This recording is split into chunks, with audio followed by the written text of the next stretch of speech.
Good afternoon, everyone. I hope everyone's doing well this afternoon. Good, Judge. Good afternoon, Your Honor. Good afternoon. Good afternoon, everyone. Good afternoon. One more, Lord. All right, Sergeant, whenever you're ready, let us know. One moment, Judge. I just have to get one more person, please. Thank you. Okay, that's fine.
Do I speak or no?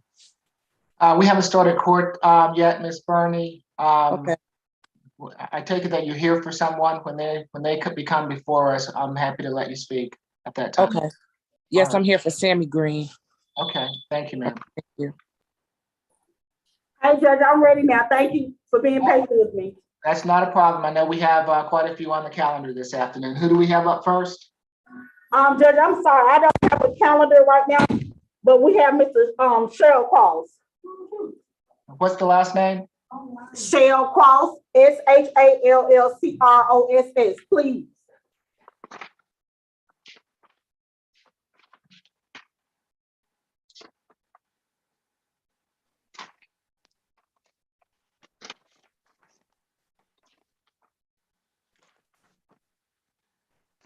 Is the last name Cross or is the last name Shell? It's Shaw Cross. We had Cheryl him last Cross, week. SHALLCROSS. I don't think it's on the calendar. I don't know why, but it should be. Oh, he was on the pull sheet. He been interviewed because we was trying to see if we could do him first, Judge. Thank Okay, that's fine. I just don't have him on my calendar. I have his file. So Okay. Who do we have from the state today? I'm not sure where that name come from, Judge. It's not even on the pool sheet. it's on mine. He was on the pull sheet this morning. Yeah, He's been John interviewed. Shaw Cross. Has anyone interviewed him? Yes, Judge, he was interviewed Who's representing? by Ms. Kim. May I please have a last name one more time, the push number, Yeah. please? Apparently he's not on the calendar, Ms. No, Kim. It He's is- not on the calendar, but he was on the pull sheet this morning. Have you spoken with him, Ms. Kim? But what was his name again? Last name, please. Shaw Cross, SHALLCROSS. If he's not on the pull sheet, we can reset him, but we need to get the calendar started. Yes, Paul Cross. Yes, I interviewed him. Yes, correct. Okay, so that handles that. Do we have anyone on the line from the solicitor's office?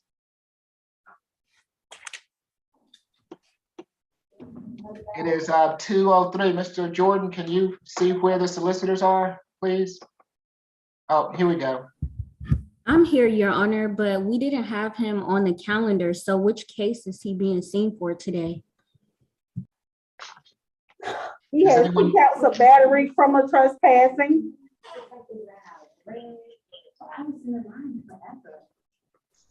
So, Judge, this may be an issue. I see his name was on the pool sheet, But he had a mixture of felony charges, so that might be what the issue is. He probably was on both pool sheets.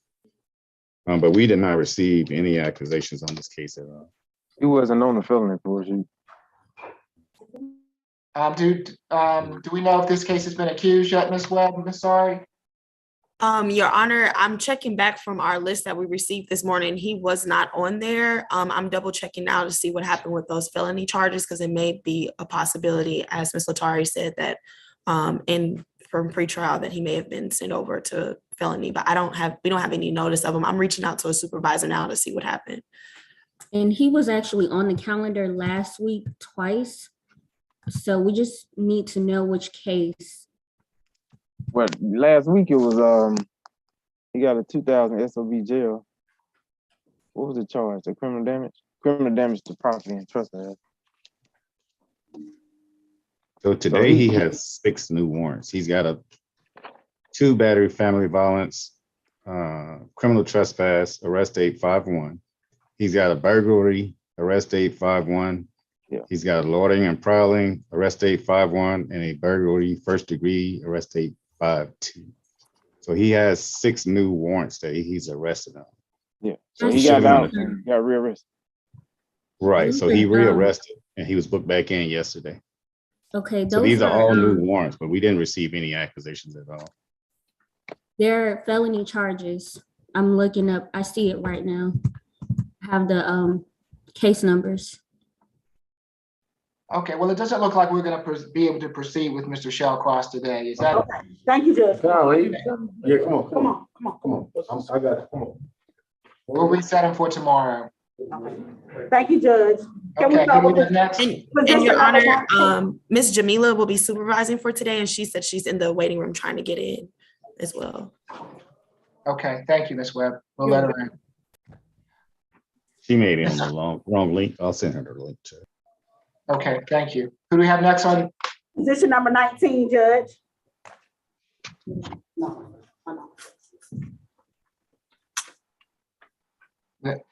Pronounce your last name for me, ma'am.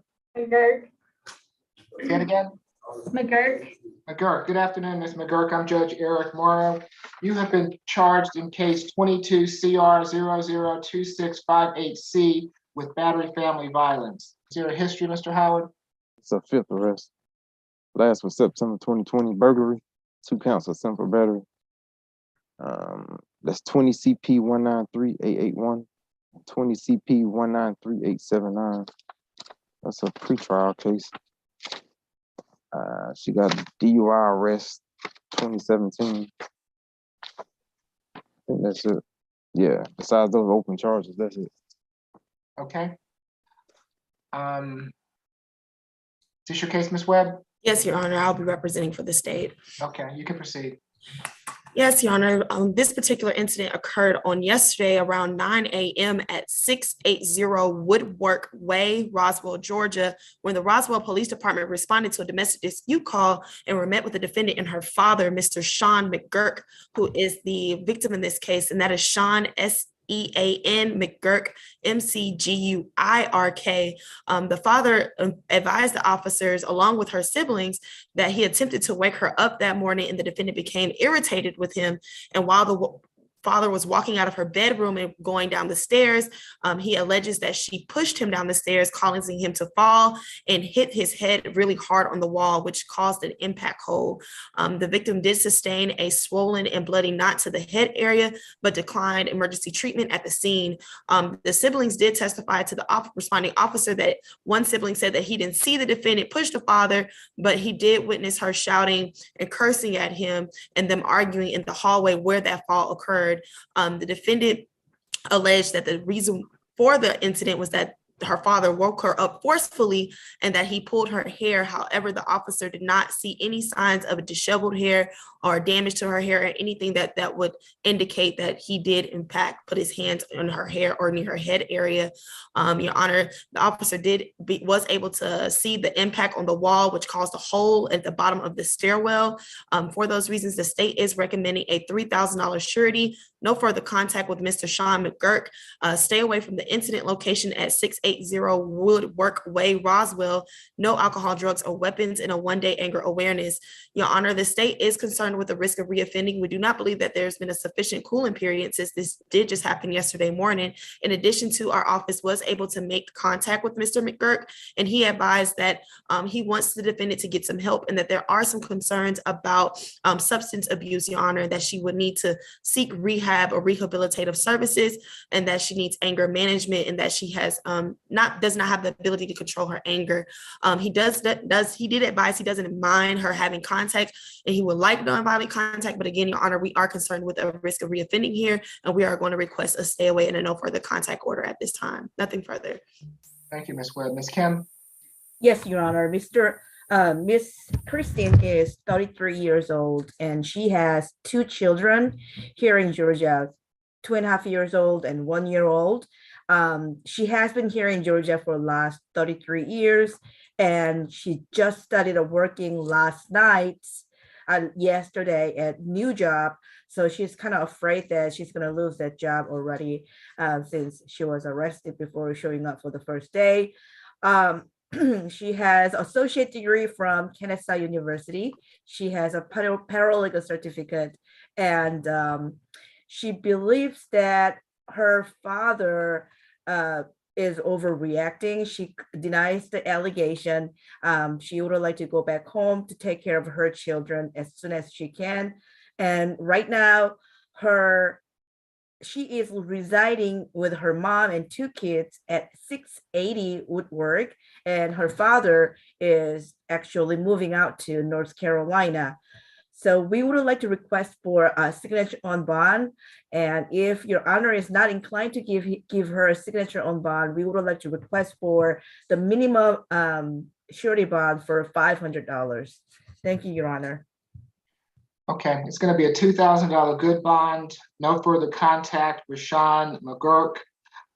She can go back to 680 Woodwork Way only if Mr. McGurk is not at that location. If Mr. McGurk is residing at that location, she can not stay there. She can have a one-time escort to retrieve any belongings if he is still there. No drugs, no alcohol, no weapons while out on bond. All right, good luck to you, ma'am. Okay, thank you. Position number 22 is next, Judge, please. Okay.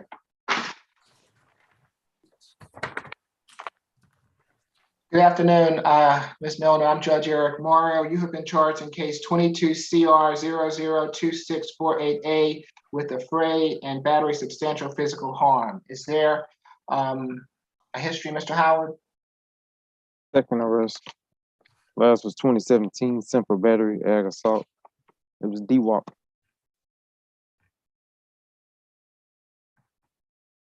Mr. Segura, good afternoon. Good afternoon. And this incident date occurred on April the 30th, 2022 at a 5 Points Motor Station located at Doherty, Alabama Street, Southwest Atlanta. In this particular instance, the defendant, with her boyfriend, who's also on today's C calendar as position 17, got into a fight with Mr. Patrick Armstrong, common spelling, in that location. In this particular case, the defendant struck Armstrong in the nose, which ended up causing bleeding and swelling. The state is recommending a $4,000 surety bond, $1,000 for the affray, and $3,000 for the battery. No alcohol, drugs, and weapons, one-day anger awareness, and no further contact with Patrick Armstrong. Our recommendations based on these facts, as well as because the defendant committed this act in public in front of everyone, which ended up causing serious injury to this individual who, as far as we know, might be a total stranger. So we're concerned about the danger of community if she's released only. Thank you. Kim? Yes, Your Honor. Give me 1 second, Your Honor. I put a wrong position number.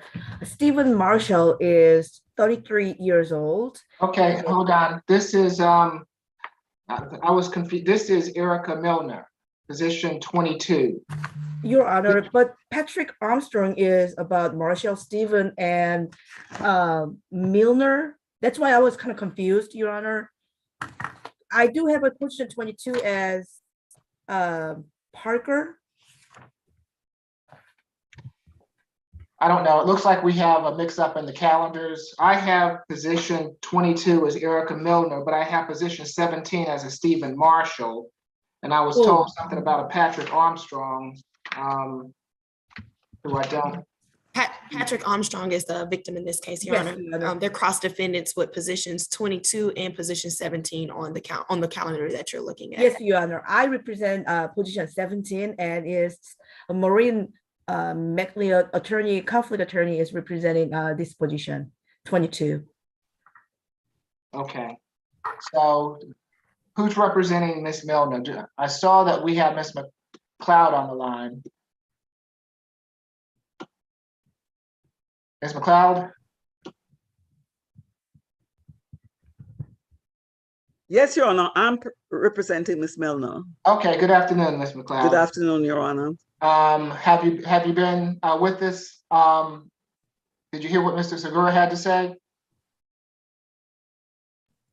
Yes, Your Honor, I have spoken with her. Okay, you can proceed, Ms. McLeod.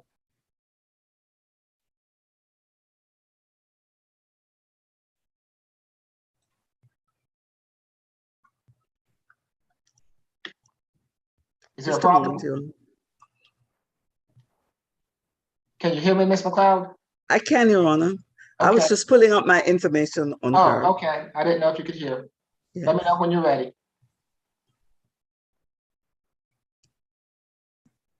Yes, Your Honor. My client is 33 years old, Your Honor. She is currently unemployed. She tells me that she lives at home with her mom.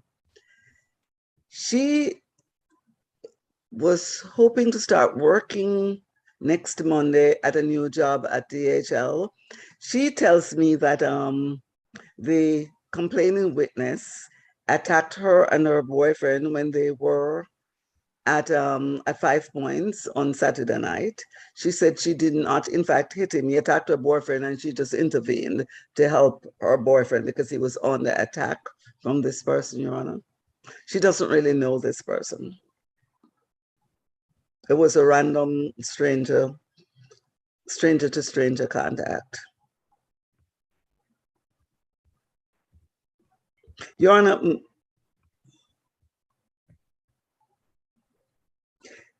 I see that she does not have any significant criminal history, Your Honor.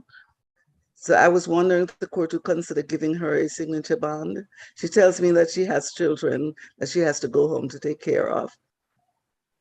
5 of them. All right, anything further, Ms. McLeod? No, Your Honor. All right, for the affray, it's $1,000 signature bond through pretrial. For the battery, a $2,000 signature bond through pretrial. 1-day anger awareness. No further contact with Patrick Armstrong. And if there are any MARTA restrictions in place, to abide by any MARTA restrictions. No drugs, Thank you, alcohol, or weapons while out on bond. Thank you, Your Honor. You're welcome. Good luck to you, Ms. Milner. Thank you, Houston. Position number 12 is next, Judge, please. Okay.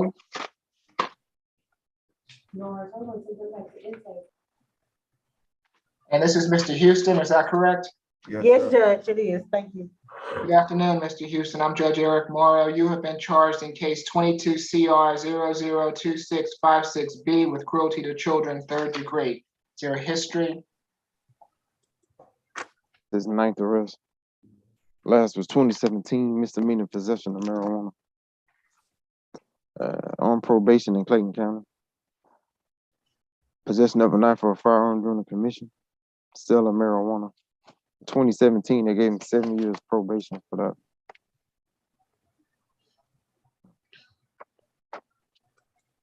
He had an 09 ag assault first offender. I think that's it as far as violence. He had a probation violation after that. Underlying charge was ag assault. That's it. All right, Ms. Webb. Yes, Your Honor. This particular incident occurred on April the 27th, 2022 at an incident location 5500 Glen Ridge Drive. The victim in this case, Miss Amenia Alexander, that's AMENYNA Alexander ALEXANDRE, advised that her and her friend were arriving home at their apartment complex, and there was a line to enter through the visitor gate. And when she pulled around to enter through the resident gate using her key fob, the defendant pulled up behind her and began honking at her to enter, and then accelerated his car in front of her, apparently because she wasn't moving fast enough. It got in front of her car and blocked her from going through, exited his vehicle and threw a drink at her car. She and the passenger, or one of the adult passengers that was in the vehicle with her at the time, exited the car, and a verbal argument ensued between the parties. The defendant then approached her and struck her in the face area several times with a closed fist, causing her to sustain a busted lip and swelling to the face. The victim fell to the ground, and the defendant allegedly turned to the friend and asked if she wanted some too. The defendant then fled, and the two women were able to follow him to get his tag information and turn that information over to the officer once he responded. And the officer was able to identify him based on an ownership return for the registration on that vehicle. One of the passengers also had met the defendant previously at that complex and knew him by the nickname Jay. At the time of the incident, Your Honor, there were two minors in the car, one age of 1 year old and one 4 years old, Your Honor. The state is requesting a $5,000 surety bond for the battery offense and a $2,500 surety for the cruelty to children. No further contact with Ms. Alexander, a stay away from the incident location, no alcohol, drugs, or weapons, and a 1-day anger awareness. Your Honor, our office was able to make contact with Miss Alexander, who actually alerted us right shortly before court that she actually sustained a black eye that was swollen shut and she could not see out of her eyes, and she is now being treated for vision injuries, Your Honor. This appeared to be a completely and wholly random attack based on anger and simply not moving promptly enough to the defendant's liking to get into that apartment complex. It doesn't seem there was anything else to warrant this type of retaliation against a car full of women and children. Your Honor, as you've heard from pretrial, the defendant does have a previous arrest for aggravated assault from Fulton County that was ultimately null pros from 2009. He also has convictions for possession of a weapon during a felony from Fulton in 2009, as well as marijuana possession charges from Gwinnett in Atlanta and Clayton County dating back to 2014. Nothing further from the state at this time, Your Honor. Thank you, Ms. Webb. Ms. McLeod? Yes, Your Honor, I was waiting to hear from Ms. Alexandra before I made my arguments to the court. Okay, that's fine. Ms. Alexandra, good afternoon. I'm Judge Eric Morrow. You are not required to testify today. If you would like to testify, I'll be happy to hear what you have to say, but I have to swear you in, okay? Okay. Can you raise your right hand for me? Do you swear affirm the testimony you're about to give before this court be the truth, the whole truth, and nothing but the truth? Yes. Okay, you can put your hand down. Thank you, ma'am. What would you like to tell the court? I just wanted to tell them about how he was not just throwing water. He wasn't throwing water at the car. He was throwing it at the kids. Like, I have a Jeep Wrangler, so we had the top off as well as we had every door pulled down. So he didn't get out the car right away. He pulled up beside us and started throwing drinks and then tried to leave. So when we were trying to get his tax, because originally I was getting his tax plate to tell the leasing office. That's when he stopped, and then he got out, started throwing more drinks, kicking cars. Like, he was literally trying to throw the drink inside where the hood was off towards the girls. Like, I kept screaming, my kids are in the car, my kids are in the car. And he was like, I don't give up, just throwing it at the car and everything. And then when my friend and him was arguing, she's trying to say that her baby's in the car. I was like, yo, what are y'all on? He turned around and punched me several times in the face. And I fell down to the floor. Like, as you can see, I still cannot even open my eye. Like, when I do open my eye, it's blurry. I can't see. Like, I have an eye appointment with the doctor on Tuesday, but I haven't even been walking my dog because nobody let me know when he was arrested. Like, I'm truly scared for my life. Like. Okay. How old are the children, ma'am? My daughter is 4 years old, and then Kalani, my goddaughter, is 1 year old. All right. Thank you, ma'am. We appreciate it. Okay, thank you. Ms. McLeod? Yes, Your Honor. My client tells me that is not what happened. He said the incident started when Miss Alexandra and her friend were in front of him going into the complex. He was behind them and they brake checked him. So the parties started an argument. They started throwing water at him, and he had a drink in his hand, and he threw the drink back at them. That was when Miss Alexandra spat on him, and that was after she spat on him, he hit her. That is his version of what happened, Your Honor. He said he did not know that there were children in the car. These people live in the same complex, Your Honor, but they do not otherwise know each other. I just wanted to point that out to the court. My client is currently not employed, Your Honor. He tells me that he is looking for a job. He's not in a position to post a bond. I would ask the court to take that into consideration in deciding on his bond. Also, Your Honor, I know that the prosecution said that he had a previous aggravated assault, but that was dismissed, and that was probably 13 years ago. Other than that, he doesn't have anything violent on his record. I'm sorry. Can I say one thing? Can I add, or is that not allowed? Hold on for me, ma'am. No problem. Are you complete, Ms. McLeod? Yes, Your Honor, I am. And your client is vigorously trying to get your attention, Ms. McLeod. Do you need to speak with him? Yes, Your Honor. Yes, Okay, thank you, Your Honor. Okay, hold on, Mr. Houston. hold on a moment. Let me Is there advise you. something you haven't told me which you think is important that the court knows? Yes, you had said it wrong. Hold on, Mr. Houston. Hold on for me. Let me just say that you have a right to remain silent. Anything you say can and will be used against you, okay? So sometimes you might say something that you think is going to help your case and it doesn't. I'm happy to let you speak with Ms. McLeod so that she can determine that if you would like to. And if that's the case, then we'll have to put you on the phone with her. No, I want to speak. You can hear it too. I want you to hear it. Listen. Your client, she said she had a dash cam, and it's a camera in the neighborhood too. It showed that they was behind me. They cut me off, brake checked me, and right. That's what I said. She rode past her building. If she felt like I was a threat, she could have called the police right then instead of following me to my building, get out her car. Okay, Mr. Houston, I think what he's saying, Judge, is that it didn't actually happen at the gate. She followed him to his building in the car. Yeah, she jumped me. She got followed out. him. It's okay, Mr. Houston. Hold on. I can explain to the court what happened. Listen. She had her child in the backseat, one child. She got tinted windows in a Jeep truck. She got out of her car. A mother who concerned about her child wouldn't follow somebody. You would just get the tag, call the police. She got out the car throwing stuff, and it's neighbors that witnessed the whole thing. You feel me? She said she got a dash cam. Why did she get a dash cam up if she got a dash cam? Because I have nothing to hide. And I think what my client is saying, Judge, is that when the incident first happened at the gate, Miss Alexandre followed him to his building. She cut me off. And when she okay, Mr. Houston. Okay, thank you. I think that there is obviously a dispute here. So if there's nothing further, Ms. Alexandra, I'll let you, I've heard your side of the story with regard to this. So you'll be able to speak later. This is only a bond hearing today. Okay, so that's what we're. But okay, just so the children, my window, I had no roof off. I had all my doors down. That's how he was able to throw it. He saw both the kids. The kids' car seats are at windows, and we have no roof. There's no way you can. And we were screaming, our kids are in the car, and he spat at my friend's face first, and that's why I got out the car to tell her to get back in. When I got out the car, he punched me in my face. I was in front of him, all this. How could I brake check him behind him? Like, he just admitted to 2-3 things. Like, he's lying. So, Mrs. Alexandra, it is true that you got out of your car and it is true that you followed him to his building then.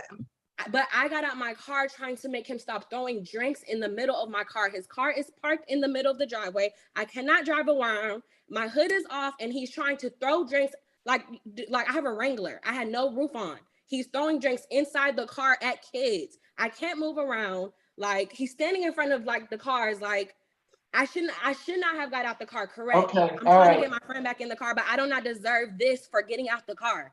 I can't see. I can't work. He's talking about he don't work. I just got a new job that I had to tell him I cannot be in for the next month.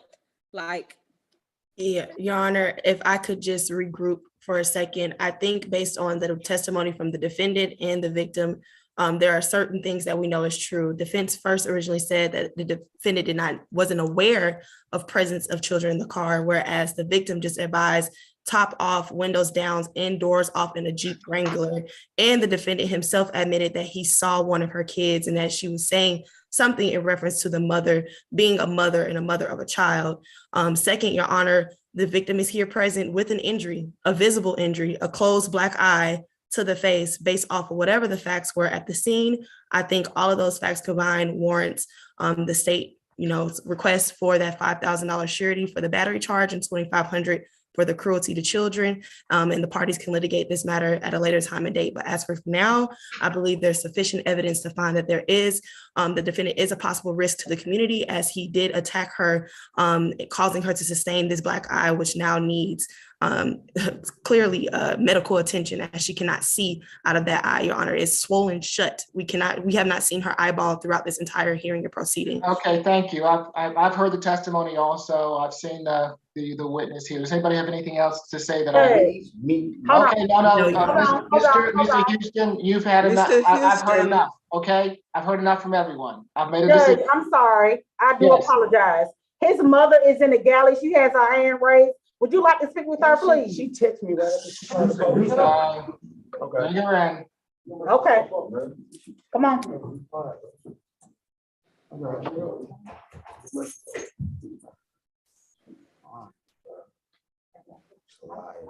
And then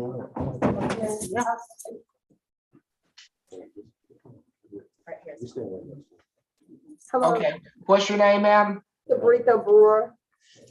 Do you swear from the testimony you're about to give before this court be the truth, the whole truth, and nothing but the truth? Yes, Were you at the scene, Ms. Brewer? no, Okay, can you tell me anything, can you say anything about what happened other than what you heard from somebody else? no, my son. I trust my son. Okay, all right, thank you. Well, you don't have anything that you can add to this for my decision, so I appreciate you being here supporting your son. She texted him right after she. Okay, I don't want to hear any hearsay. If you were there, I'm happy to hear it, but since you were not there, I appreciate it, ma'am. Thank you very much. All right, so for the battery, it's going to be a $3,000 good bond. For the cruelty, a $1,000 good bond makes for a total of a $4,000 good bond. No further contact with Miss Alexandra. Stay away from 5500 Glenridge Drive. I need to have an apartment number because I'm not going to make him stay away from his own apartment. And no drugs, alcohol, or weapons while out on bond. You have that apartment number? My apartment number? Yes, ma'am. I'm the 300 building, but I think they said he's the 400. Okay, stay away from the 300 building of 5500 Glenridge Drive. Okay? It's no way for him to pull in, it's a small apartment. It's no way for him to stay away from my building. Okay, well, ma'am, he's not to come to your building or your apartment, so, but I'm not gonna make him stay away from his own apartment. All right, Ms. McLeod, if you can speak with Mr. Houston at a later date, who do we have next, courtroom two? I will, Your Honor. Thank you. Judge, give me one moment, please. Thank you. Okay.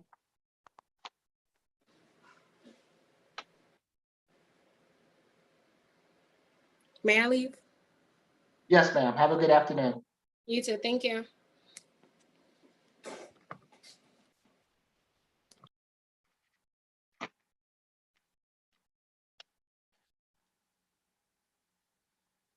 Mr. Howard, are you there? Tucson. I was about to run away. What's going on? Would you mind telling, I didn't get your list today. I apologize. Would you tell me who is recommended when they come up before me, please? You want me to send it to the county email? No, I'm not gonna have access to that while I'm here. If you wouldn't mind just telling me, I'd appreciate it. We'll work it out tomorrow. All right, thank you. Position number 26 is next, please. Thank you. Good afternoon, Mr. Richardson. I'm Judge Eric Morrow. You have been charged in case 22 CR 002653G with a seatbelt violation and failure to signal. or failure to signal. Is that all he's charged with, Mr. Segura? It is, yes. And are you all asking for a good bond on this? And we're asking a small one, mostly due to his history and potential danger. Mostly because he has an outstanding warrant for aggravated assault with a gun. That was basically from 2 months ago. So it's mostly because of that, as well as his FTAs, that we're just concerned. Okay, go ahead with your presentation. This was on April the 30th, 2022 at the Northside Drive Northwest and Donald D. Hardaway Parkwell Northwest. The police initially conducted a traffic stop of the defendant because he switched lanes while he was driving. And by doing so, he almost caused another vehicle to rear-end him. And when the police met the defendant, they noticed he wasn't wearing a seatbelt. That's why we're asking for a $1,000 surety for 100 for each count, which is the recommended bond that was already on his case, and alcohol, drugs, and weapons. And again, mostly basing his surety bond because of potential danger, as he does have warrant for aggravated assault with a gun from College Park. And there was also, from the police report, a handgun found in his vehicle. And thank you, that's all.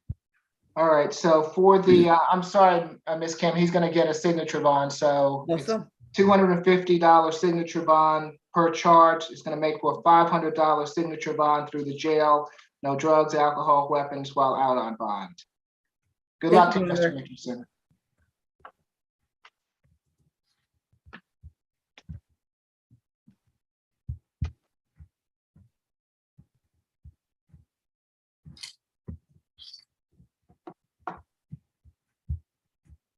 You can slide over. Judge, I have position number 28, Mr. Watson is next. He has a private attorney in the courtroom. Thank you. Okay, thank you. You're welcome.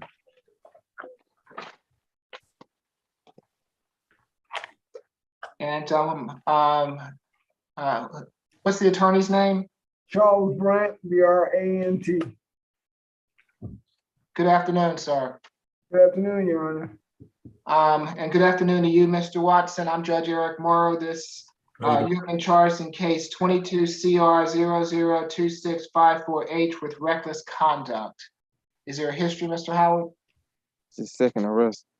Last arrest was 2021 for theft by tape. That's open. Out of Union City. That's it. Mr. Segura? This incident occurred on April the 8th, 2022 at a 5747 Graywind Trail, Atlanta. In this case, the defendant intended to physically assault someone inside the vehicle in a residential area, and that individual who was in that vehicle decided not to exit the vehicle and decided to leave instead. But at that point, the defendant put out a gun and fired towards the vehicle at about 5 times. And when he was in this process, he had 2 juvenile siblings in what he was with. So the siblings, Jay Porcher, P-O-R-C-H-E-R, who's 9, and Jay Rosser, R-O-S-S-E-R, who's 12, both witnessed this reckless conduct because of the extreme act of a defendant shooting a weapon at a vehicle that was leaving multiple rounds. We're asking for a $3,000 surety bond, narco, drugs, and weapons, and due to the extreme nature of one-day anger illness. Thank you. All right, Grant? Your Honor. What I know about this case is this: I spoke with the mother, my client's mother. It's her boyfriend who she got into it with, who got into it with her son. It is my understanding that the individual is not trying to press charges, and the 2 minor children are his siblings and not the children of the individual allegedly shot at. He denies that part of it. I think we have to get the court to figure out the rest, Your Honor. But the other case he has, I'm aware of that, and it hadn't come to fruition yet. But other than that, he has no real major criminal history. And we just asked the court to allow him a bond, a signature bond, or whatever that he needs to get out so we can handle these charges, Your Honor. And that's what we, I'm sorry.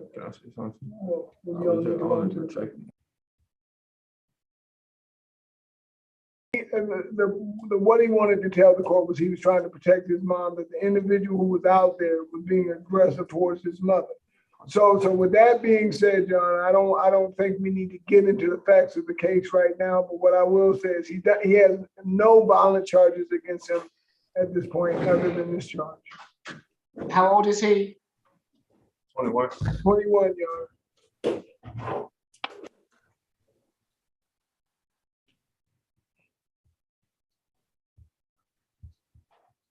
And does he live at the 5747 Raven Trail address?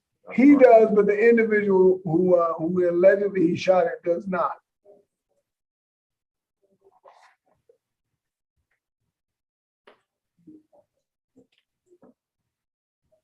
Okay.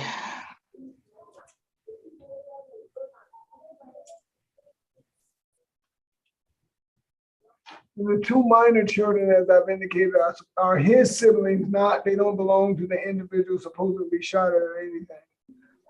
All right. So my main concern is that he pulled out a gun and shot it at all, not so much, and the fact that he was actually shooting at somebody is also of concern to me. It's going to be $1,000 good bond. No drugs, alcohol, or weapons while out on bond.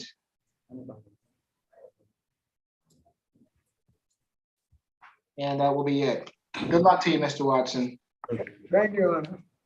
That concludes my business, may I be excused? Yes, have a good afternoon. I have a question, Judge. I'm sorry. Is 2 counts of cruelty to children in the 3rd degree on his booking sheet?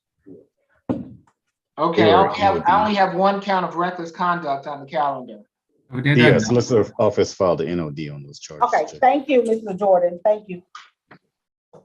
Judge, I have position number 1, Mr. Baker, please.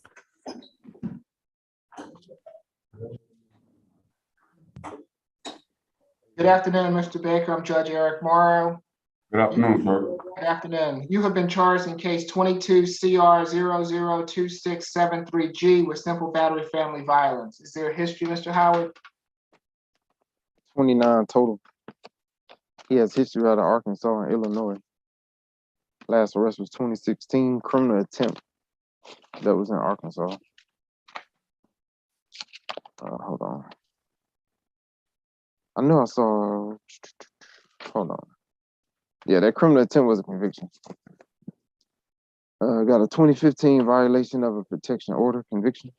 2015, another violation of protection order conviction. 2014 violation of no contact order. 2013 violation as well. Those were convictions. He got more from 2013. 2010 domestic battering is the charge out of North Little Rock. 2009 breaking and entering, failure to appear.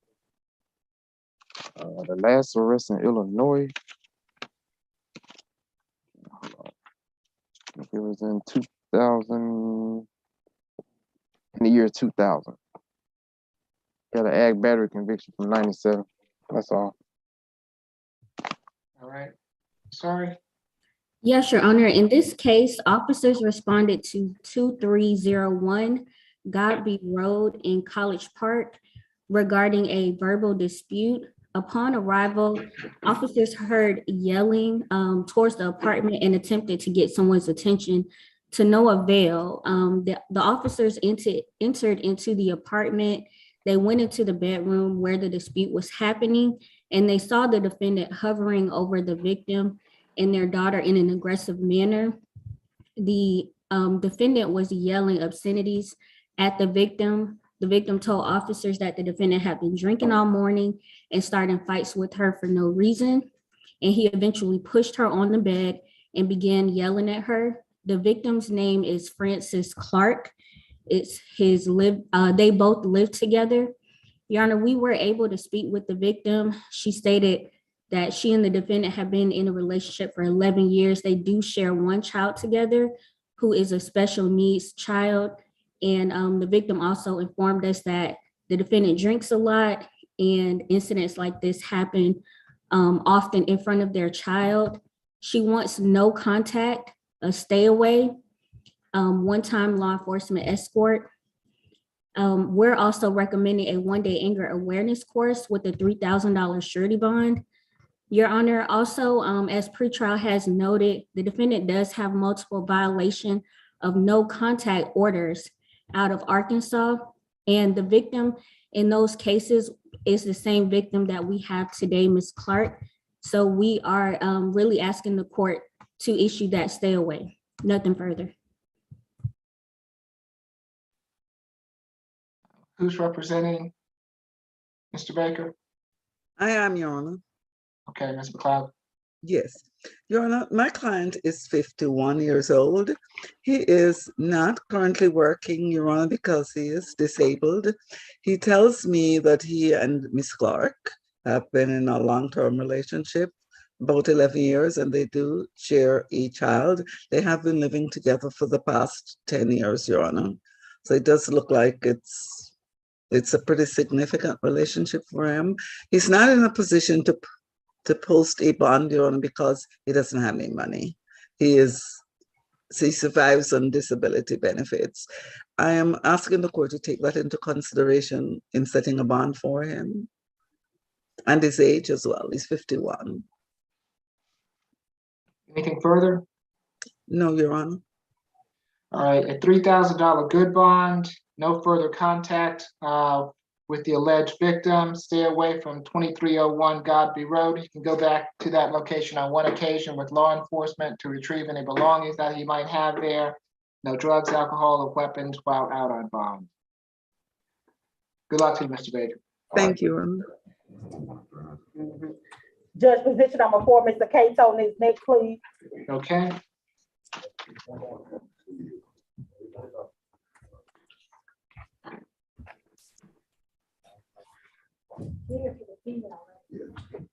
Good afternoon, Mr. Cato. I'm Judge Eric Morrow. You have been charged in case 22 CR 002655G with criminal trespass. Is there a history, Mr. Howard?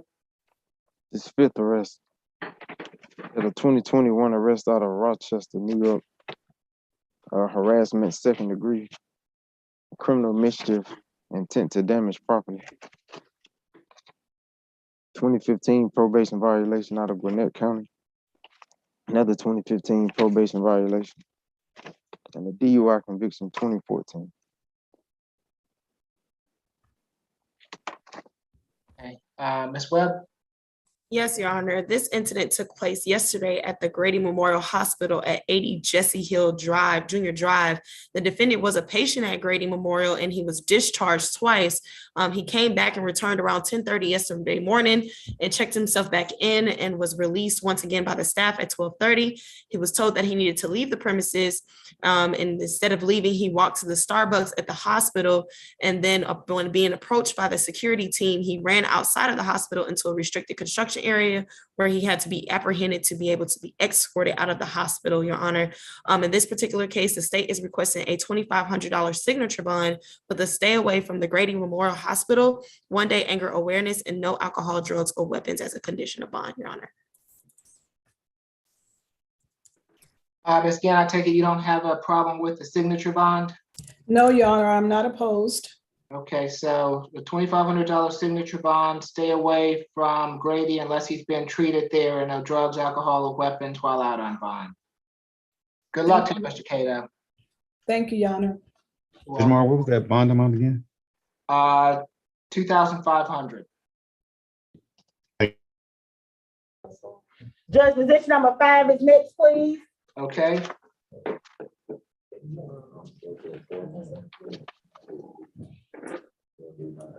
Good afternoon, Mr. Godby. I'm Judge Eric Morrow. You have been charged in case 22 CR 002671B with criminal trespass and public drunk. Is there a history, Mr. Howard? 12 total. Last arrest was May 2021. Terroristic threats out of Clayton County. That's open. February 2021 trespass, felony terroristic threats, Clayton County. Before that was 04 giving false name.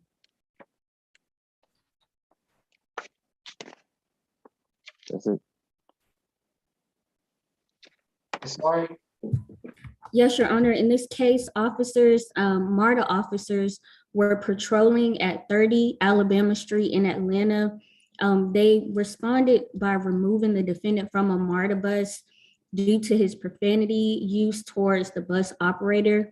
He also had alcohol emanating from his person, and he was told to leave the property. The defendant refused, and he was arrested. As we've heard from pretrial, the defendant does have 2 open cases in Clayton County. They're scheduled for jury trial. So he does present a risk of reoffending. The current bond is $2,500 on each. A surety bond on each. We're asking to keep the bond as set with conditions of staying away from the incident location, no drugs, alcohol, or weapons while on bond. Nothing further. Scant. Thank you, Your Honor. Mr. Dwight Godby is 60 years old. He has been in the Atlanta area for 3 years. He has family here, including a sister. We are opposed to the stay away at 30 Alabama Street unless there is an active MARTA suspension in place. Mr. Godby completed high school. He went on to obtain a commercial driver's license. He informs me that he drives trucks for UPS. Mr. Godby denies the allegations, and I am requesting a signature bond on Mr. Godby's behalf due to the nature of the allegations. These are non-violent offenses. He denies the allegations, and he is presumed innocent in any open cases. If Your Honor determines that he is ineligible for a signature bond, then I would ask for a bond of no more than $500 for each offense for a total of $1,000. Thank you, Your Honor. Okay, so it's going to be $500 for each offense, a good bond, which makes it a total of $1,000 good bond. If there is an active suspension with MARTA, he's to abide by it, and no drugs, alcohol, or weapons while out on bond. Good luck to you, Mr. Godby. Thank you, Your Honor. Position number 8 is next, please.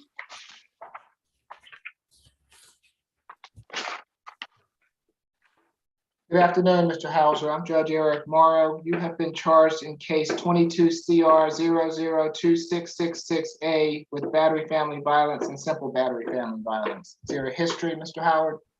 I got first arrest. Sorry. Yes, Your Honor. In this case, officers responded to 1775 Warren Court in Atlanta regarding a verbal dispute. The victim in this case, her name is spelled W-A-F-A, last name E-L-A-H-I. The victim informed officers that the defendant there was a verbal dispute and the defendant got upset. He flipped his office desk over and it fell onto her ankle and it caused bruising. The defendant then went into the hallway where the defendant followed her and was shoved by the defendant into a door, which broke off the frame and fell onto the ground. We were able to speak with the victim. She does want contact. However, we are requesting a no contact order due to no cooling off, the no cooling off period between yesterday and today. The state's recommendation is a $2,000 surety bond on the battery family violence and a $1,000 surety bond on the simple battery family violence. With the no contact order, stay away, 1-day anger awareness, and no drugs, alcohol, or weapons. Nothing further. Ms. Gant? Thank you, Your Honor. Mr. Anthony Hauser is 38 years old. He has been in the Atlanta, Georgia area for 10 years. He has family here, including a 3.5-year-old daughter for which he is paying child support. We are opposed to the stay away at 1775 Warren Court, as that is Mr. Hauser's residence, and he informs me that Ms. Alahi, the complaining witness, does not live there. Mr. Hauser completed high school. He also has a master's in business. He is currently employed at a financial firm in Atlanta and has been so for the past 10 years. Mr. Hauser denies the allegations. He informs me that he in fact called the police and that he felt threatened. Your Honor, my client does not have any prior history whatsoever. Therefore, I am requesting a signature bond on Mr. Hauser's behalf. I did have the occasion to speak with Ms. Alahi. She informs me that she wants contact contact. So therefore, I am requesting that Your Honor order a no violent contact order. And again, we are opposed to the stay away. Thank you, Your Honor. Mr. Lahi, I see you there. If you would like to speak to the court, I'll need for you to raise your right hand. Do you swear affirm the testimony you're about to give before this court be the truth, the whole truth, and nothing but the truth? Yes, Your Honor. Okay, you can put your hand down. Thank you, ma'am. What would you like to tell the court? I would just like to say that I would like to keep communication. If I can just say his character, he's a good man. I've never been scared of him. I think it was just a bad night that ended up turning into this. I would again like to continue communication with him and I guess the no violence clause. Okay, you don't live at the Warren Court address? We were living together for a little while. My stuff is still a lot there. I have left. I am now in a safe place with my friend and I will be staying here for a little while. When I feel like it's safer or I feel that there's been some time, I'm open to communicating with Anthony. But yeah. Are you afraid of him at the present time? No, sir. Okay. Has this ever happened before? No, sir. Okay. Thank you, ma'am. Anything further, counsel? Nothing further from the defense, Your Honor. Your Honor, we would just reiterate that there has been no cooling off in the victim's own testimony that she left the house to give it some time as well. So we would ask for the no contact order. All right, so it's going to be for the battery, a $2,000 signature bond through pretrial. For the simple battery, $1,000 signature bond through pretrial, which makes it a total of a $3,000 signature bond through pretrial. 1-day anger awareness class, no further violent contact with Ms. Elahi, and no drugs, alcohol, or weapons while out on bond. Good luck to you, Mr. Hauser. You also, Ms. Elahi. Thank you. Thank you, Your Honor. Thank you, Your Honor. You're welcome. Who do we have next? Position number 9, please, Judge.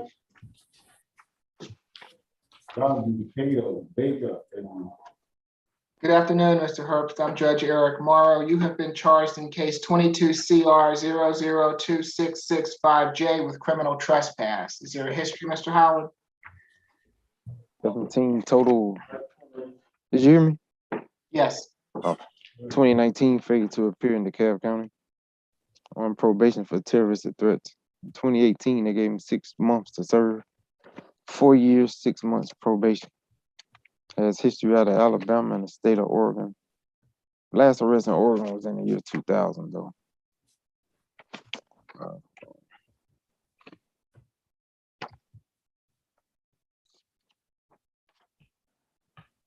right, 2019 probation violation, terroristic threats.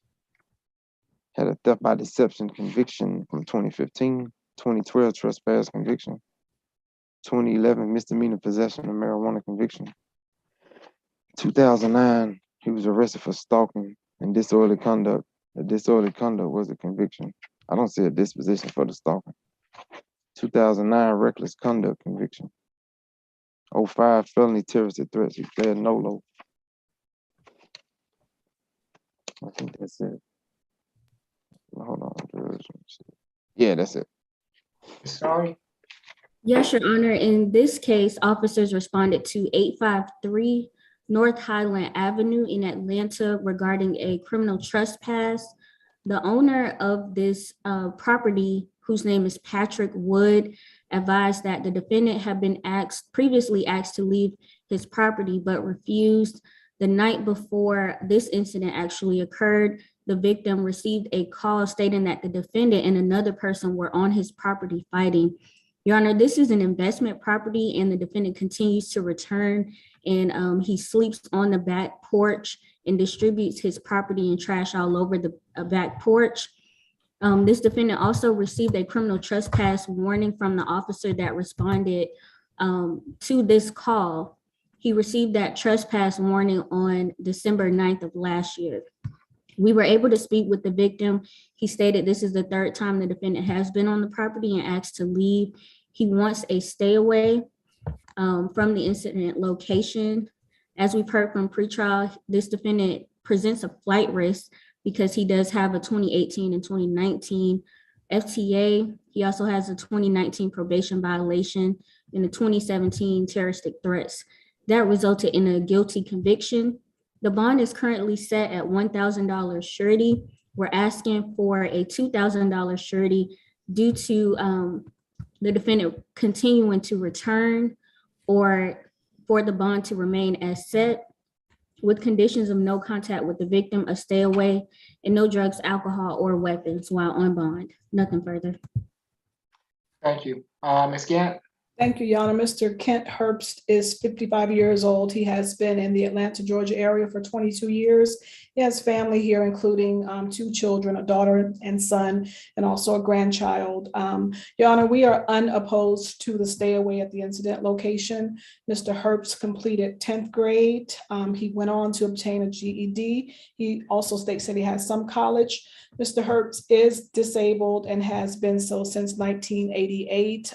He denies the allegations, Your Honor, and I am requesting, despite my client's history, a signature bond. Mr. Herbst informs me that he is in fact residentially challenged. However, he does have a shelter that is identified, and he wants to be released so that he can get things squared away at that particular location. And we are connecting him with our social worker as well to provide housing resources. We are, again, unopposed to the stay away and the no contact orders, and will request a signature bond. And if Your Honor determines that he is ineligible, then the lowest bond possible, as he does not have the means to pay anything toward bond. Thank you, Your Honor. Okay, I'm gonna leave the bond where it is, $1,000 good bond, stay away from the North Highland address, no further contact with Mr. Wood, and no drugs, alcohol, or weapons while out on bond. Good luck to you, Mr. Herbst. Thank you, Your Honor. Judge, I have position number 11 next, please.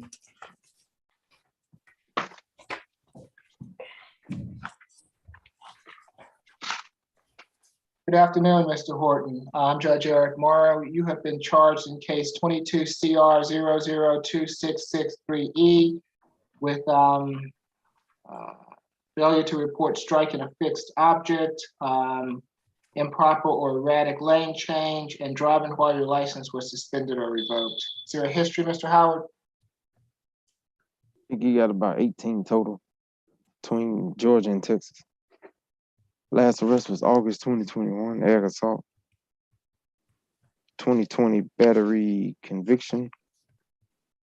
Got a failure to appear from 2019 for suspended license. Trespass conviction 2019. 2019 probation violation, suspended license. 2018, same thing. 2018 probation violation, failure to obey signs. Battery is the underlying charge. 2017, failure to appear, play a NOLO. Another 2017 FTA, not prosecuted. Yeah, he got a lot of suspended license. He went to felony early and got a $5,000 bond.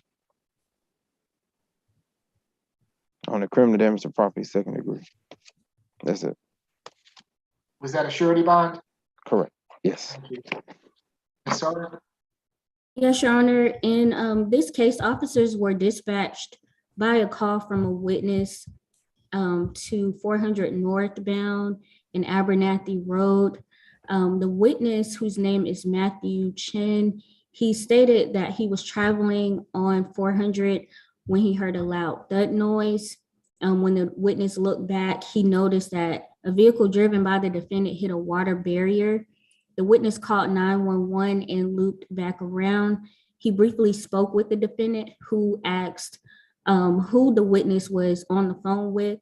When the witness said he was calling the police, the defendant left the scene.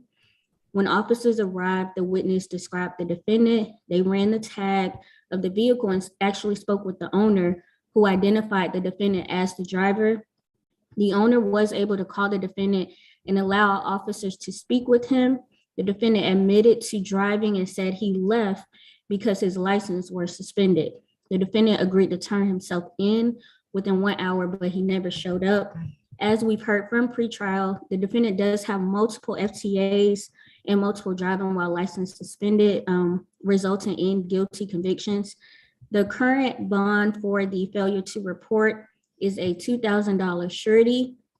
And for the improper lane, $500 surety. We're asking for a $2,000 surety on the driving while license suspended. And no driving without a valid license, no drugs, alcohol, or weapons. Nothing further. Ms. Gant? Thank you, Your Honor. Mr. DeAndre Horton is 24 years old. He has been in the Atlanta, Georgia area since 2014. He has family here, including his sister. Mr. Horton completed high school and he is currently employed at Core Response and has been so for the past 2 years. He denies the allegations and Your Honor, I am requesting a signature bond on Mr. Horton's behalf. He informs me that he does not have the means to pay much toward bond, and we heard that he received a $5,000 bond for offenses for which he's presumed innocent. These are driving offenses, and I would ask that Your Honor take that into consideration in granting a signature bond. If Your Honor determines that he is ineligible, then I would ask for the lowest bond possible. And we are unopposed to the driving restrictions and the no drugs, alcohol, or weapons. Thank you, Your Honor. Okay, so for the failure to report, striking a fixed object, a $250 signature bond through the jail. For the erratic lane change, a $250 signature bond through the jail. For the suspended license, a $1,000 signature bond through the jail. Makes it of a total of a $1,000, $500 signature bond through the jail. No drugs, alcohol, or weapons while out on bond. And of course, no driving without a valid driver's license. Good luck to you, Mr. Horton. Thank you, Your Honor. And I'm sorry, Your Honor, may I have the driving while license suspended breakdown again? It's $250 on the first two charges and $1,000 on the driving while license suspended. Okay. Position number 14. We need a breakout session. We need a breakout session for Mr. Knight. No, I'm sorry, Judge. I was speaking on a position that we need a breakout session for in courtroom 3. Oh, okay. I'm sorry. But Okay. I have position number 14 next, please. All right. Good afternoon, Mr. Knight. I'm Judge Eric Morrow. Good afternoon. Mr. Knight, you've been charged in case 22 CR 002674Y with simple battery, family violence, obstruction of a law enforcement officer, and possession of marijuana less than an ounce. Is there a history, Mr. Howard? 13 total. Last arrest was March 2019, simple battery, family violence. Before that was 2014 FTA for burglary, obstruction, escape. The FTAs were not prosecuted. 2013 probation violation, driving without a valid license. 2013 giving false name conviction. 2013 FTA for burglary. The FTA itself was not prosecuted. The burglary, 2011, it was amended to trespass conviction. Obstruction conviction from 2008, along with the drug possession. And the FTA for felony theft by receiving. That's it. Ms. Webb? Yes, Your Honor. In this particular incident, the Atlanta Police Department responded to a domestic dispute at 1935 Allison Court, Atlanta, Georgia. And they were advised by the victim, Miss Contressa Wright, that's CONTRESSA Wright, WRIGHT, that the defendant attacked her while she was sleeping in the bedroom of that home. The defendant allegedly struck her in the face, the right ear, and in the stomach several times with a closed fist and a foot. The facts surrounding and leading up to the altercation as to what provoked him to attack her are still being investigated. But the victim did have to be transported to the hospital to be treated for her injuries. Her minor niece, initials TW, was in the home at the time and attempted to intervene, came into the room while the altercation was going on, and attempted to take her aunt's cell phone to place a call to the police. The defendant took the phone from her and attempted to strike her, but missed. The defendant fled the scene on foot, but before leaving, he took the victim's purse, which contained a wallet, bank card, medicine, and other important documents, and damaged property in the home by pouring water on a brand new TV box. The defendant was later located by the Atlanta Police Department while patrolling After receiving the call, and the defendant fled on foot the first time and hopped a barbed wire fence. He was then located at around the 850 Oak Street address, hiding underneath a car at that location, and had to be threatened with a taser to comply. Your Honor, shortly before court, we did receive notice from the victim's from the victim's daughter, who advised that her mother has suffered a fractured jaw from this incident, Your Honor, and had to be treated as such and currently undergoing additional treatment for those injuries. Your Honor, she did advise that the two parties do not share any children together, and he does not reside at their location, but they were formerly dating. Your Honor, the state is requesting, because of that fractured jaw injury and the fact that this case will likely be upgraded, Your Honor, at a later time, a $6,000 surety for the simple battery charge, a $1,000 surety for the obstruction, a $1,000 surety for the marijuana possession, totaling $8,000 surety, no further contact with Ms. Contreras Wright and minor TW. Stay away from that incident location at 1935 Allison Court, Atlanta. No alcohol, drugs, or weapons, and 1 day anger awareness, Your Honor. As stated and heard from pretrial, the defendant does have previous convictions that include FTAs for Fulton for a burglary offense in 2014 and DeKalb in 2013, as well as convictions for criminal trespass, which were reduced from burglary offenses in 2013 from DeKalb, and arrest from Atlanta for simple battery in 2019, Your Honor. Nothing further. Thank you. Is your client, Ms. McLeod? Yes, Your Honor.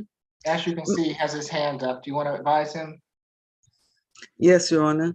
Mr. Knights, I'd advise you to let me speak on your behalf. That is why I'm your counsel. Okay? Your Honor, my client is 33 years old. He's a native of Atlanta. He is currently working, but does not have any significant income because of his record. But I don't think that the court would be inclined to give him a signature bond because of the allegations. Therefore, I would ask the court to consider giving him the lowest bond possible because of his income. He denies that the incident happened the way the prosecutor said that it happened. And he certainly denies that it was a physical altercation. He says they were having an argument and that it was not his girlfriend who called the police, but it was the security guard at the complex who called the police because he heard them arguing. He does have somewhere else he can stay, Your Honor, if there is a stay away order from that particular location. Okay. Anything further, Ms. McLeod? Nothing further, Your Honor. Okay, for the simple battery, it's going to be a $3,000 good bond. For the obstruction, a $1,000 good bond. For the possession, a $500 good bond. Makes it a total of a $4,500 good bond. No further contact with Ms. Wright. Stay away from the 1935 Allison Court address. No drugs, alcohol, weapons while out on bond. Thank you, Your Honor. Good luck to you, Mr. Knight. Okay, thank you. Thank y'all. Judge, if we can get a breakout session with courtroom 3, the interpreter, and I think this is Mr. Kemp. I'm sorry, Mrs. Kemp case. Okay, and who's in courtroom 3? Position Mr. Bulla, 27. Okay, so if we can put position 27, Ms. Kim, and the interpreter. Good afternoon, Madam Interpreter. Good afternoon, Your Honor. If we can put them into a breakout room. Judge, and I have position number 15 in courtroom 2, please. Okay, thank you. You're welcome. Hold on.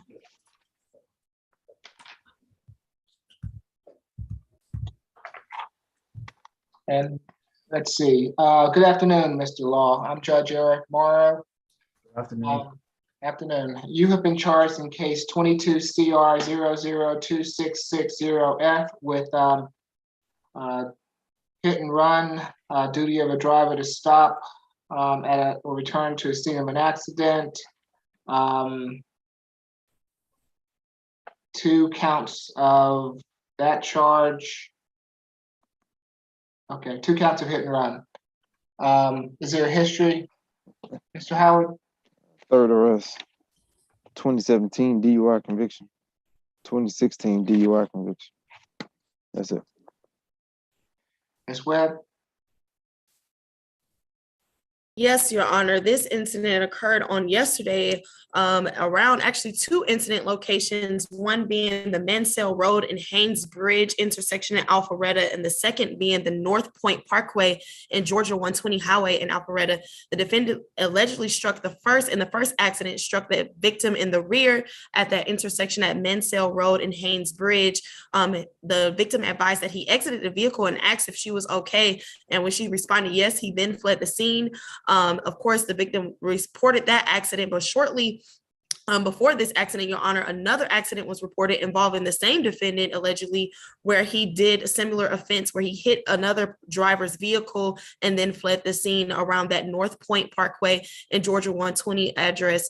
Your Honor, those accidents were captured on a traffic camera, and that is how the defendant was able to be identified and later apprehended. The state is requesting a $1,500 surety for each count, totaling $3,000 surety with no alcohol, drugs, or weapons and no driving as a condition, Your Honor. The state is concerned with a risk of reoffending as these incidents apparently occurred within moments of each other in two different areas, but close vicinities in the city of Alpharetta, Your Honor. In addition to, we did hear that he does have those two previous DUI convictions out of Roswell from 2016 and 2018, Your Honor. Nothing further. Thank you. Ms. Gant? Thank you, Your Honor. Mr. Laquan Law is 30 years old. He has been in the Atlanta, Georgia area for 8 years. He has family here, including his mother. Mr. Law obtained a bachelor's in psychology. He is currently employed at the Nest Cafe. He is a manager there and has been so for the past 3 months. He denies the allegations, Your Honor, and I am requesting a signature bond. The report that I received states that he is recommended for a signature bond. I am opposed to any driving restrictions unless he has been advised not to drive by DDS. Your Honor, we again are requesting that signature bond on Mr. Law's behalf. And if Your Honor determines that he is ineligible, then the lowest bond possible, as he states that he does not have anyone to assist with bond at this time. Thank you. Okay, so for each charge, it's going to be a $1,500 signature bond through the jail, making it a total of a $3,000 signature bond through the jail. No drugs, alcohol, or weapons while out on bond. Good luck to you, Mr. Law. Thank you. I'm sorry, Your Honor, my Wi-Fi paused for a very brief moment. Do you mind repeating the conditions again? I'm sorry. It's $1,500 per charge, SOB through the jail with no drugs, alcohol, or weapons. Thank you. You're welcome. Who do we have next? Judge position number 17.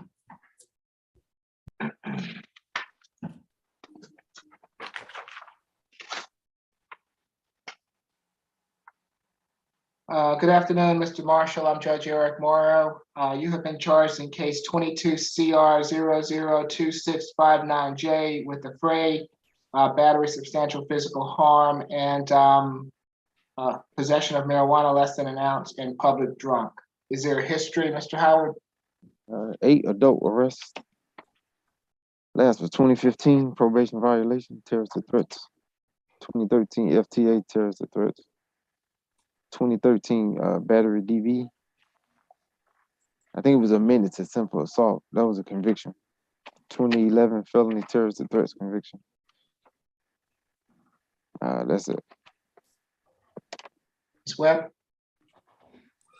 Yes, Your Honor. This is the co-defendant from position number 22 that we heard earlier, Your Honor, where that incident occurred at the 30 Alabama Street address, which is the MARTA 5-point station on April the 30th, where the defendant and his girlfriend were engaged in a physical altercation with the victim, Mr. Patrick Armstrong. That the defendants and that victim do not have any relation. And when the MARTA Police Department responded to that call, the victim did sustain a bloody nose as well as swelling to the face area. Your Honor, the defendant was additionally charged with that marijuana possession, but the state is submitting a no pros order for that, Your Honor. According to the MARTA Police Department, Your Honor, he was intoxicated at the time, which was made manifest by his yelling, profane language, as well as exhibiting boisterous conduct, Your Honor, in a public space. For those reasons, the state is recommending a $1,500 surety for the affray charge. And Your Honor, these are preset charges, and the state is requesting that these preset bonds be honored today. A $3,000 surety bond for the battery, $2,000 surety for the public drunkenness, totaling $6,500 surety. No further contact with Mr. Patrick Armstrong. A stay away from the MARTA at 5 Point Station. No alcohol, drugs, or weapons, and 1-day anger awareness.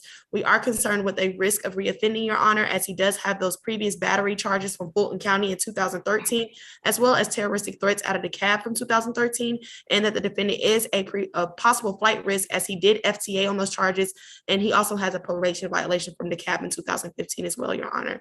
For those reasons, the state is making that $6,500 total surety recommendation for today. Nothing further. Thank you. Who's representing Mr. Marshall? Was that Ms. Kim?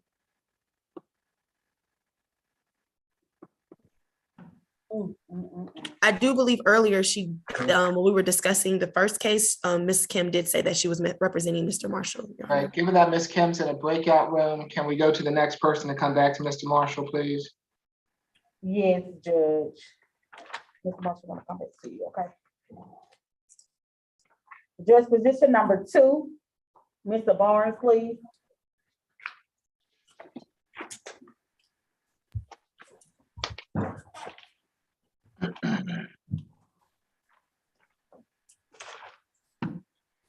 Good afternoon, Mr. Barnes. I'm Judge Eric Morrow. You have been charged in case 22 CR 002672G with battery family violence. Is there a history, Mr. Howard? 20 total. 2017 battery Nolo. Last arrest was 2020, probation violation. On probation in Fayette County, forgery in the 1st and 2nd degree. On probation in Coweta, entering auto. Another entering auto.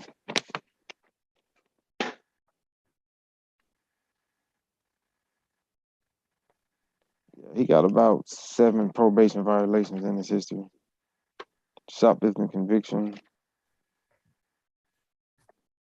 And quite a bit of entering autos. 2014 simple battery Nolo. That's it. Okay. Sorry. Yes, Your Honor. In this case, officers responded to 635 Carlton Point Drive in Palmetto. They responded once regarding a verbal dispute. When they arrived, the defendant had run off into the woods and could not be located. 45 minutes later, they responded again to the incident location.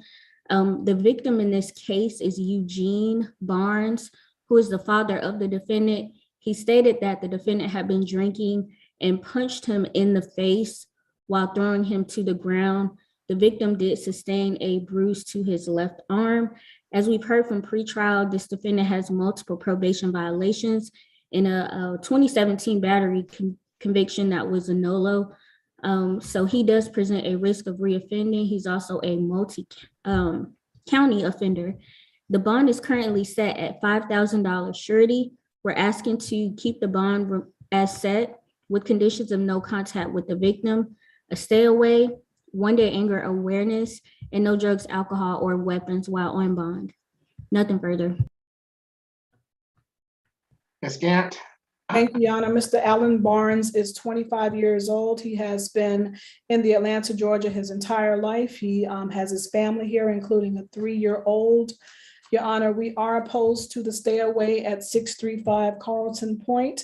I had the occasion to speak to his father, Mr. Eugene Barnes, the complaining witness.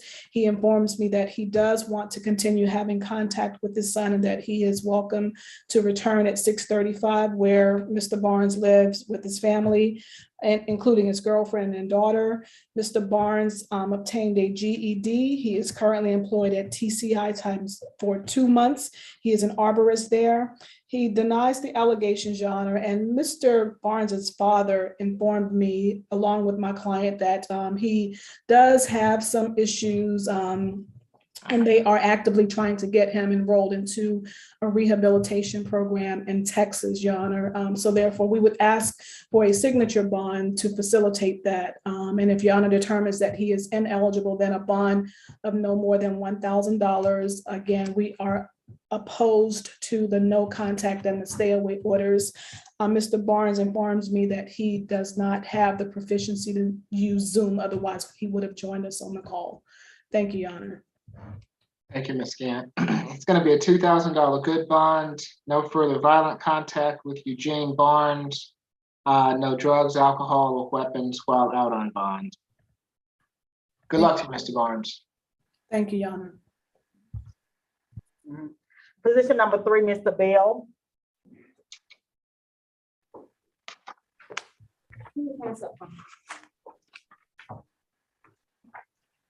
Who's representing Mr. Bell? Wanda Gant, Your Honor. Okay, thank you, Ms. Gant. Good afternoon, Mr. Bell. I'm Judge Eric Morrow. You have been charged in case 22 CR 002667Y with obstruction of a law enforcement officer. Is there a history, Mr. Howard? 7 total. Last arrest was 2018, ag assault, ag stalking. He's on probation for that. 19 SC 164923. He got put on probation for that back in 2019. They gave him 9 years probation for that. 2018 simple battery family violence. It was non-pros. 2012 FTA operating unregistered vehicle. It was NOD. That's it. Mr. Bell, remain silent, please.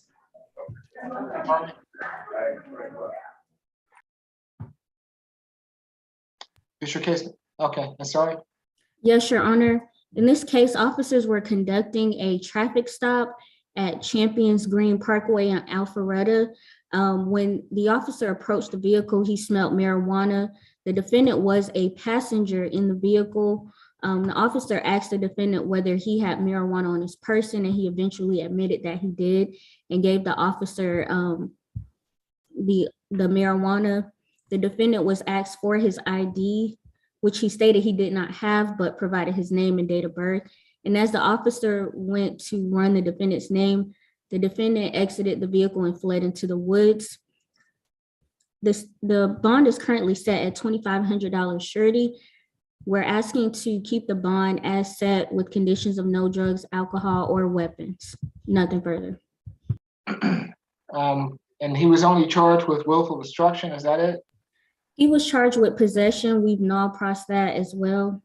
Okay, Well, we've null-prossed that. thank you. Ms. Gant?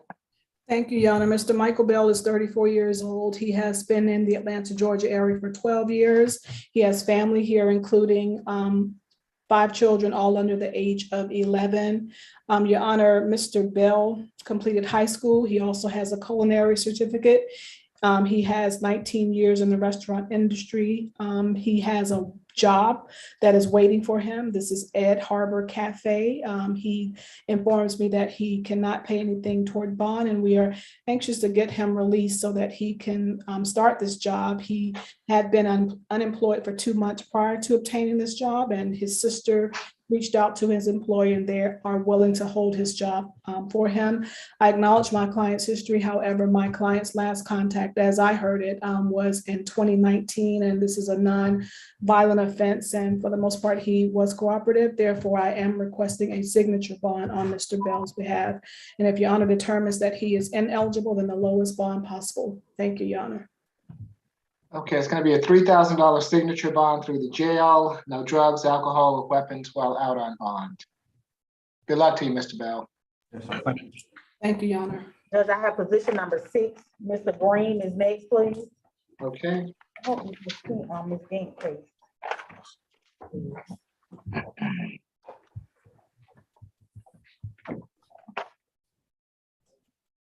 Good afternoon, Mr. Green. I'm Judge Eric Morrow. You have been charged in case 22 CR 002670C with battery family violence. Is there a history, Mr. Howard? 12 total. Last arrest was 2021. Resisting an officer without violence out of Florida. It just says charges filed. We don't have a disposition. Before that was the year 2000. Battery on an inmate or a visitor. I mean, that's it. Unless you want me to keep going. No, you're fine. Thank you. Sorry. Yes, Your Honor. In this case, officers were dispatched to 201 Maury, Moury Avenue in Atlanta regarding a physical dispute. Upon arrival, officers observed the defendant knocking on a door, crying and asking to come back inside and apologizing. The defendant's nose was bloody and his shirt was ripped, and he also smelled of alcohol. When the officers met with the victim in this case, whose name is Lyntina, Lyntina, last name is Burney, she informed them that the defendant struck her in the eye twice, causing it to swell. Her shirt was also ripped. Your Honor, the victim also told officers that she had to defend herself by fighting back, and she was able to get the defendant out of the house, out of the front door. The defendant was determined to be the initial aggressor. So the state is recommending a $3,000 surety bond with conditions of no contact with the victim, a stay away, 1-day anger awareness course, and no drugs, alcohol, or weapons while on bond. Nothing further. Ms. Camp? Thank you, Your Honor. Mr. Sammy Green is 47 years old. He has been in the Atlanta, Georgia area since 2021, along with his wife, Ms. Latina Burney, who is on the call. He has 3 children, ages 20, 19, and 13 that he shares with Ms. Burney. We are opposed to the stay away at the incident location. Mr. Green he obtained a GED and he was working at UPS. However, he is unemployed at this time and has another interview scheduled on May 14th, Your Honor. He denies the allegations. I did have the occasion to speak to Ms. Burney. Again, she is on the Zoom call. She advises me that she wants to continue having contact, as does my client, Mr. Green. We are opposed to the no contact and stay away orders, and I would ask that Your Honor grant Mr. Green a signature bond, as he does not have the means to pay. And I heard about a conviction 20 years ago, Your Honor. And again, for these reasons, we're requesting the signature bond. Thank you, Your Honor. Ms. Burney, if you would like to address the court, now is your opportunity to do so. Although you don't have to address the court, if you'd like to, I'll need for you to raise your right hand for me. Do you swear affirm the testimony you're about to give before this court be the truth, the whole truth, and nothing but the truth? Yes, sir. Thank you. What would you like to tell the court, ma'am? So when the police came here, I didn't I didn't even call the police. My oldest daughter did, and she only did it just to pretty much calm him down. Sammy has never hit me. And as I was explaining to Mrs. Grant when she called me, we've been going through a lot, facing eviction and just a whole bunch of stuff. And sometimes people make mistakes. And this was one of those times. We both were wrong in the situation. We both hit each other. Both of us did. And I told the police that as well. I also told them that I did not want him arrested. All I wanted was to put him in the house, put him on the couch, and let him sleep it off. He has never hit me. I mean, never hit me. Even if I can attack him and this man will not hit me. Okay. So I'm not mad. I'm not upset. I'm upset with both of us because we both know better. We are both grown. Neither one of us should be doing this. Alcohol is not good. It's not good. I just need him to not drink. I would join him in not drinking, but he needs to come home. We have other issues that's bigger than this. And we both were at fault for this.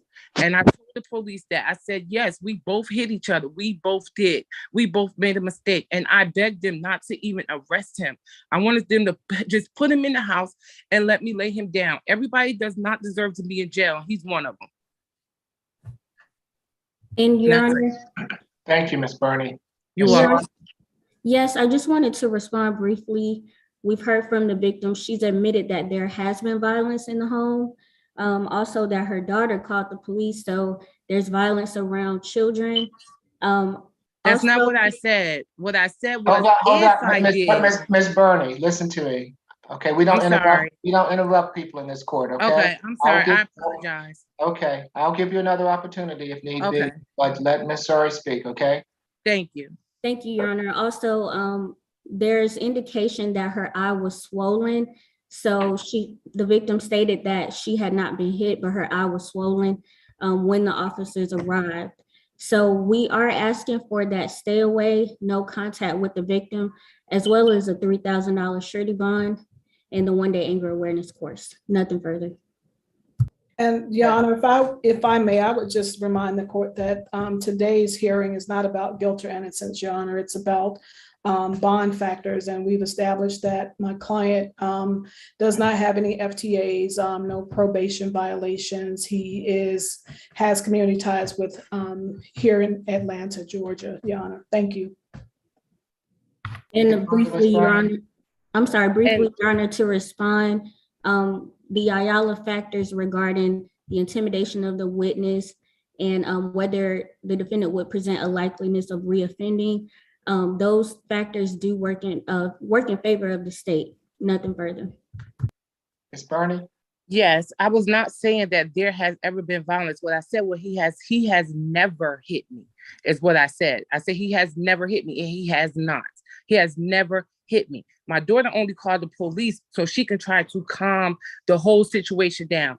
That was it. There has not been no violence. There is no violence around my kids. That does not happen in my house. So that is not what I said. So maybe I worded it wrong or you heard it wrong, but that's not what I said. I did not say there has been violence in my home. I did not say that. I said we both were in the wrong, is what I said. And that was that one night. All right, thank you, Ms. Burney. Let's see, it's gonna be a $5,000 signature bond through pretrial per the judge, 1-day anger awareness class, no further violent contact with Ms. Burney, no drugs, alcohol, or weapons while out on bond. All right. I'm sorry, this is my first time ever dealing with this. Ms. Burney, I'll give you a call. Ms. Burney, I'll give you a call. All right, thank you. All right, good luck to you all. Judge, we can go to courtroom number 3 with position number 27, the interpreter case, please. Okay, thank you. You're welcome.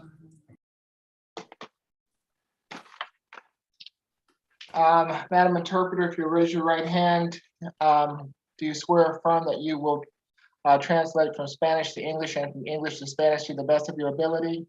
I do, Your Honor. Thank you. Good afternoon, Mr. Villalba. I'm Judge Eric Morrow. Buenas tardes, señor Villalba. Yo soy el juez Eric Morrow. You have been charged in case 22 CR 002652F with battery. Le acusan en el caso 22 CR 002652F con un cargo de lesiones, agresiones. Is there a history, Mr. Howard? Hay historial, señor Howard. 5 total. Was arrested last month. Lo arrestaron el mes pasado por manejar sin licencia. Driving without a valid license. Por manejar sin licencia válida. November 2021, driving without a valid license. El 22 de noviembre manejar también sin licencia. 2015 and 2018, same thing. En el 2015 y el 2018 la misma cuestión. We got the open case from last month. Y tiene el caso abierto del mes pasado. That's all. Eso es todo. Mr. Segura? On the dates between April 30th and May the 1st, 2022, Entre el periodo del 30 de abril y mayo 3 del 2022, at the instant location at 2480 St. Paul Avenue, Atlanta, en el sitio ubicado en el 2480 St. Paul Avenue en Atlanta, police responded to an injured person call at that location.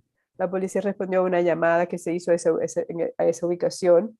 When they arrived, they made contact with a Miss Kea Monaguillo, Y cuando llegaron allá, hicieron contacto con la señora Mónica Monaguillo, spelled Monaguio,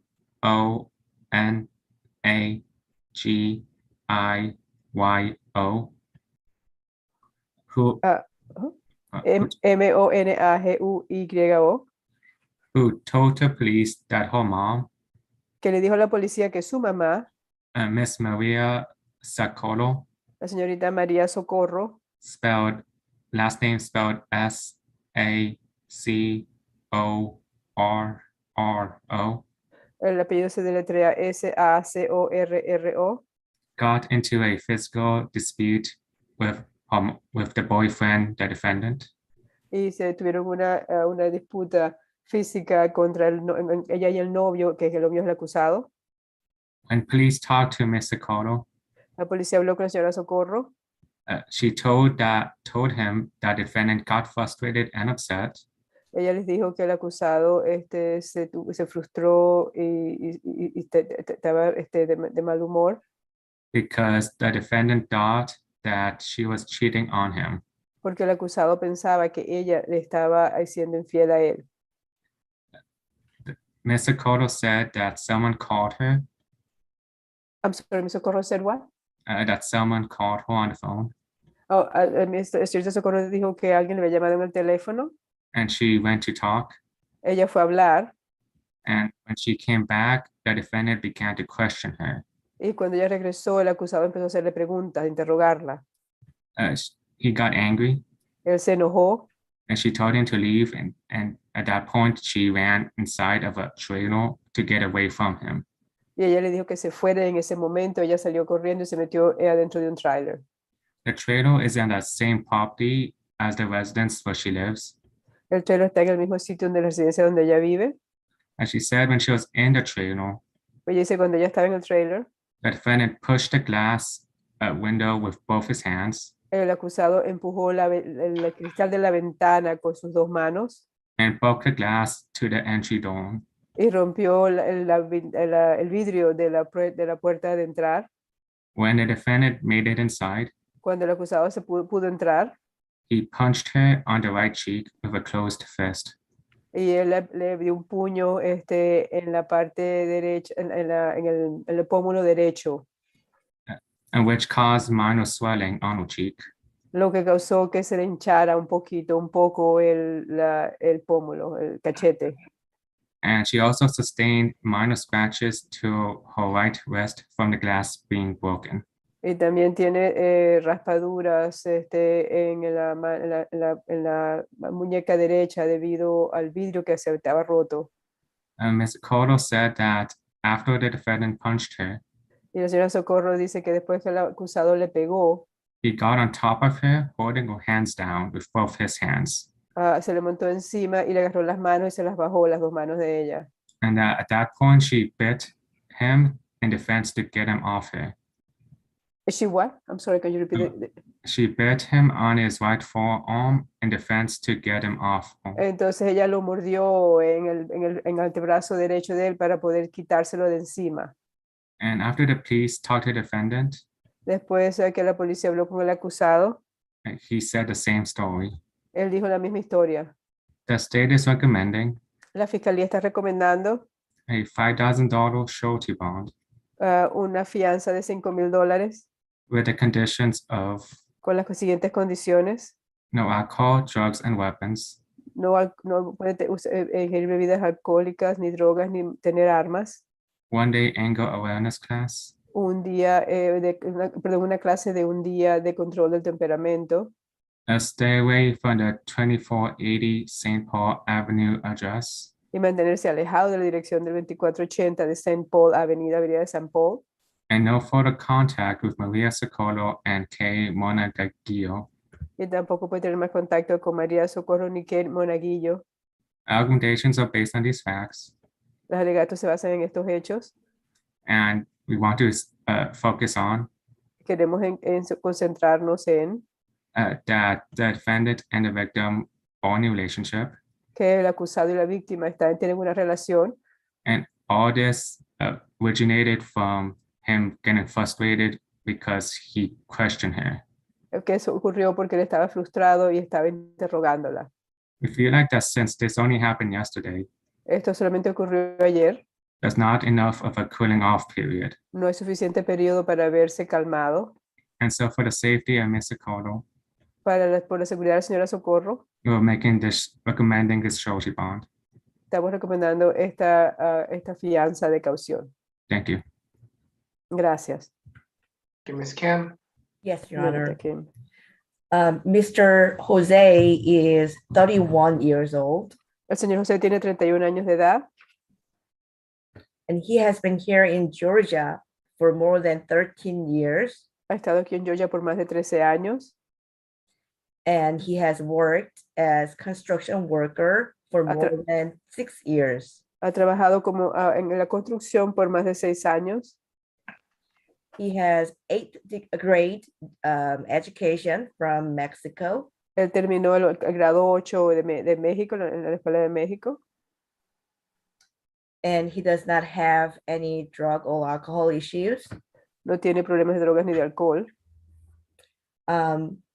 All the past histories are all related to traffic. Todo el historial anterior de sus antecedentes penales tienen que ver con situaciones de tránsito. So we would like to request for signature on bond. Queremos pedir que se le otorgue una fianza bajo palabra. This is his first violence-related accusation. ¿Verdad? Que esta es su primera acusación que tiene que ver con violencia. He also has to go to court on May 5 for another issue about driving without license. También tiene que presentarse en el tribunal el 5 de mayo por una situación de tránsito, otro ticket de no licencia. Thank you. Gracias. Does he have any reason to go back to that St. Paul Avenue address, Ms. Kim?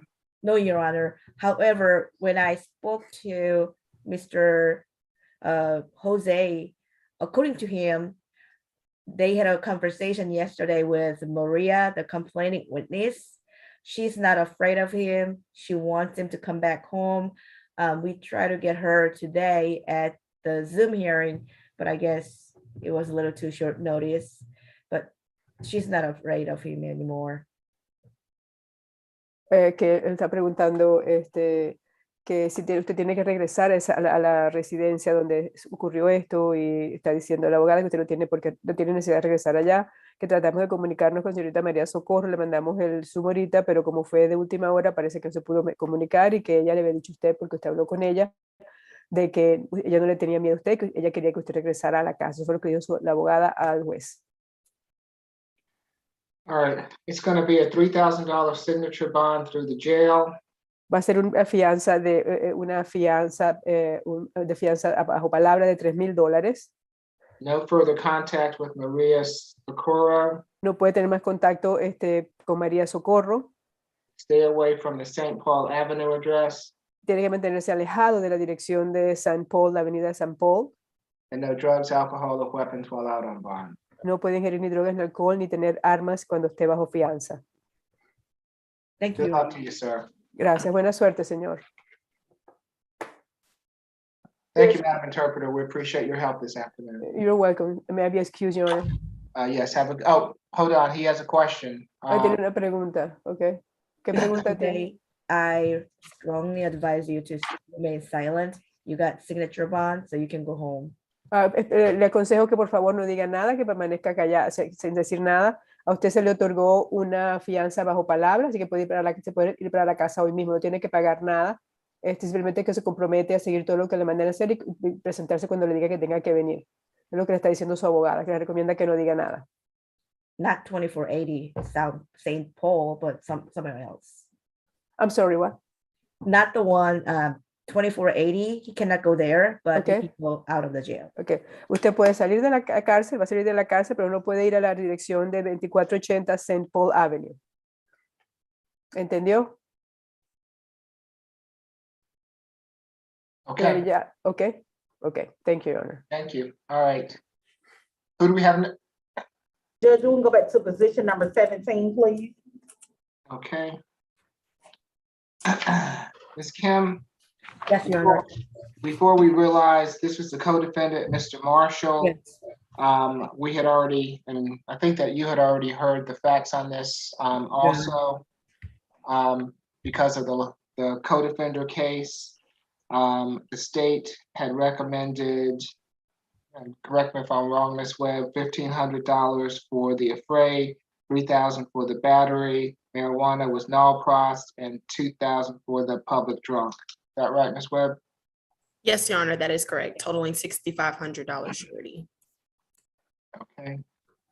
Are you prepared for your argument, Ms. Kim? Yes, Your Honor. Okay. Mr. Stephen is 33 years old, and it was actually his girlfriend, the 22, position 22, Miss Erica Milner is Mr. Stephen's girlfriend, and he was basically defending his girlfriend from Patrick Armstrong, who was trying to make a move on her. So I guess there was misunderstanding. He has been here in Georgia for the last 33 years. He has all his families here, 7 siblings, parents, everybody here. And also he's been working for a moving company and temp services. He has 12th grade. He completed 12th grade, and he is actually enrolled in the online classes to get high school diploma. He only has to do 1 more semester, and he dreams to be a chef after getting cooking license. We would like to request for a signature on bond because his last history was from 2015, which was remote, and it was nothing to do with any of these. So we would like to request for signature on bond, and also pretrial recommended for signature on bond as well. Thank you. All right.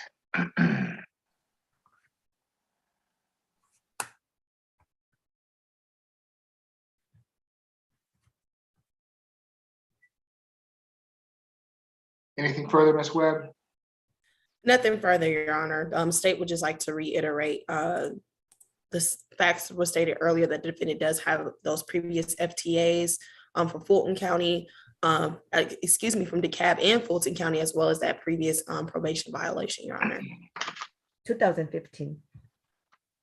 Okay, so for the affray, it's going to be a $250 good bond for the battery, $1,000 good bond for the public drunk, a $250 good bond. It's going to total $1,500 good bond. No further contact with Mr. Armstrong.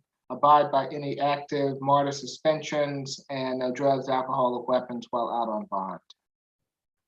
Good luck to you, Mr. Marshall. Thank you. Judge, I'm sorry, can you, position number 27, I need his bond amount again, please. Position number 17, I think is one we're on, Mr. Marshall, right? No, I'm sorry, I said position number 27. Oh, number 27. Yes, Okay. sir, thank you. So that's gonna be a $3,000 signature bond through the jail. Okay, thank you, sir, and I have position number 18 is next, please. Okay, And Judge, can you give me that breakdown for position 17 again? yes, it's $250 for the affray, $1,000 for the battery, $250 for the public drunk, and it's my understanding the possession is being now crossed. And those am are I surety sending the non-pros orders to Ms. Lewis today? Jordan? Mr. Jordan? Mr. Jordan? Okay, thank you. Okay. And those were surety bonds, Judge? Yes. Thank you. And let's see, this is Mr. McDuffie, is that right? McDuffie, position number 18, Judge. Okay, good afternoon, Mr. McDuffie. I'm Judge Eric Morrow. You have been charged in case 22 CR 002662D with theft by shoplifting and willful obstruction of a law enforcement officer. Is there a history, Mr. Howard? 4th arrest. The last arrest was April 2021, sale of marijuana out of Douglas County. He has 2 arrests out of Texas, 2018 possession of marijuana, 2019 suspended license. He's a resident of Huntsville, Texas. That's it. Okay. Ms. Webb? Yes, Your Honor. In this particular case, it occurred on April the 30th at the Walmart in Roswell, located on 970 Mensale Road.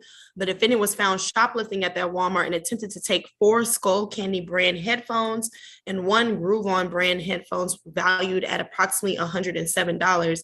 The defendant was seen placing those headphones in his sweatshirt and attempted to distract one of the employees by asking to purchase an iPhone. The defendant did exit all points of sale without making a purchase and leaving with those headphones underneath his sweatshirt. When the defendant was apprehended and the police attempted to place him under arrest, and as he was approached by the security team, he had to be wrestled to the ground as he refused to be placed under arrest, Your Honor. For those reasons, the state is recommending a $1,500 total surety bond with $1,000 for the shoplifting and $500 for the obstruction. Stay away from the Walmart at 970 Mansell Road, Roswell, and no alcohol, drugs, or weapons as a condition of bond, Your Honor. Nothing further. Ms. Kim?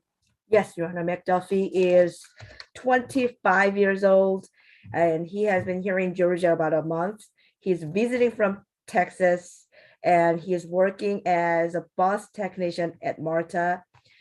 He's been doing that about a month. And also he is taking classes at Georgia State University for business management. He would like to, we would like to request for a signature on bond, as pretrial has also recommended that for signature on bond. Other arrest has nothing to do with this kind of arrest. So we would like to request for a signature on bond. Thanks. Ms. Kim, you said that he has a job and he's in school. Is he visiting or is he staying? He says he's visiting, Your Honor. Okay. All right, so for the shoplifting, $1,000 signature bond through the jail. For the obstruction, $1,000 signature bond through the jail, a $2,000 total signature bond through the jail. Stay away from the Walmart on Mansell Road, and no drugs, alcohol, or weapons while out on bond. Thank you, Your Luck Honor. to you, Mr. McDuffie. Position 7 at South Annex, Your Honor. I'm sorry, South Annex. Can I do one more? Then I can come to you all, okay? I need to just do one more. Position number 21. Come on, Mr. Monroe. Judge, after this position, then you can go to South Annex for me, please. Okay. Thank you. Thank you. Good afternoon, Mr. Melise. I'm Judge Eric Morrow. You have been charged in case 22 CR 002647E with criminal trespass. Is there a history, Mr. Howard? Judge, check your check. He's on probation. In state court. Let's see what we got. 26 total. Last arrest was back in January for simple battery. The criminal damage to property that was dismissed from 2019. Disorderly conduct conviction 2019. Another disorderly conduct conviction 2018. Got a 2015 ag assault against law enforcement that was dismissed. 2015 trespass conviction. Another 2015 trespass conviction. 2015 simple battery was amended. It was dismissed, but the disorderly conduct was a conviction with that arrest. 2014 trespass conviction. He pled no law in 2014 of disorderly conduct. 2014 trespass conviction. Another 2014 trespass obstruction conviction. I'll leave it at that. All right, thank you. Mr. Segura? This occurred on April the 30th, 2022 at the Atlanta Food Mart, located at 325 Ralph David Abernathy, Atlanta. In this situation, the officers responded to a call at the incident location in regard to the defendant who was begging and trespassing at the location. When the police arrived, they spotted the defendant sitting in front of the location, the Atlanta Food Mart, and who, upon spotting police, attempted to walk away. At that point, police made contact in which he made some resistance, but then was retained. On it, they told him that he cannot go back to the location. And when actually checked on, they noticed that 2 days prior, on the 28th, he was given a warning not to leave. And because he came back to that location, they ended up taking him to jail, at which time he cursed at the police and tried to had a combative stance by throwing out threats. The state is recommending a $2,000 surety bond, no alcohol, drugs, and weapons, and a stay away from the Atlanta Food Mart at the 325 Ralph David Abernathy, Atlanta location. Foundations are based on these facts, as well as a concern of several other factors. First is the flight risk, as he was convicted of FTA in 2015. They endangered the community as it was guilty of criminal trespass 2013, 2014, and twice in 2015. And risk of offending because he committed the same type of acts before, and so we're concerned he would repeat them again. So that's why we're basing a $2,000 surety bond. If not that, at least retain the $1,000 preset. Thank you. Kim? Mr. Melise is 32 years old, and he has been here in Georgia for all his life. He has one child, 16 years old, and he has siblings here in Georgia. He has not been able to be employed for about a year. Ever since he lost his job a year, he has had very hard time to find a job. He had odd jobs here and there. He graduated from high school, and he does not have any financial means to pay for the bond at this point. And we would like to request for signature on bond. And yet, if Your Honor is not inclined to give him signature on bond, we would like to request for $1,000 maximum surety bond. Thank you, Your Honor. Is he residentially challenged, Ms. Kim? He didn't say that, though. He gave me the address, 509 Roy Street. He does have an address to live, but he doesn't have a job. Okay. It's going to be $1,000 signature bond through the jail. Stay away from the Atlanta Food Mart. No drugs, alcohol, or weapons while out on bond. Thank you, Your Honor. All right. Good luck to you, sir. Thank you, Your Honor. You're welcome. Don't go back to that Atlanta Food Mart, okay? Yes, sir. All right.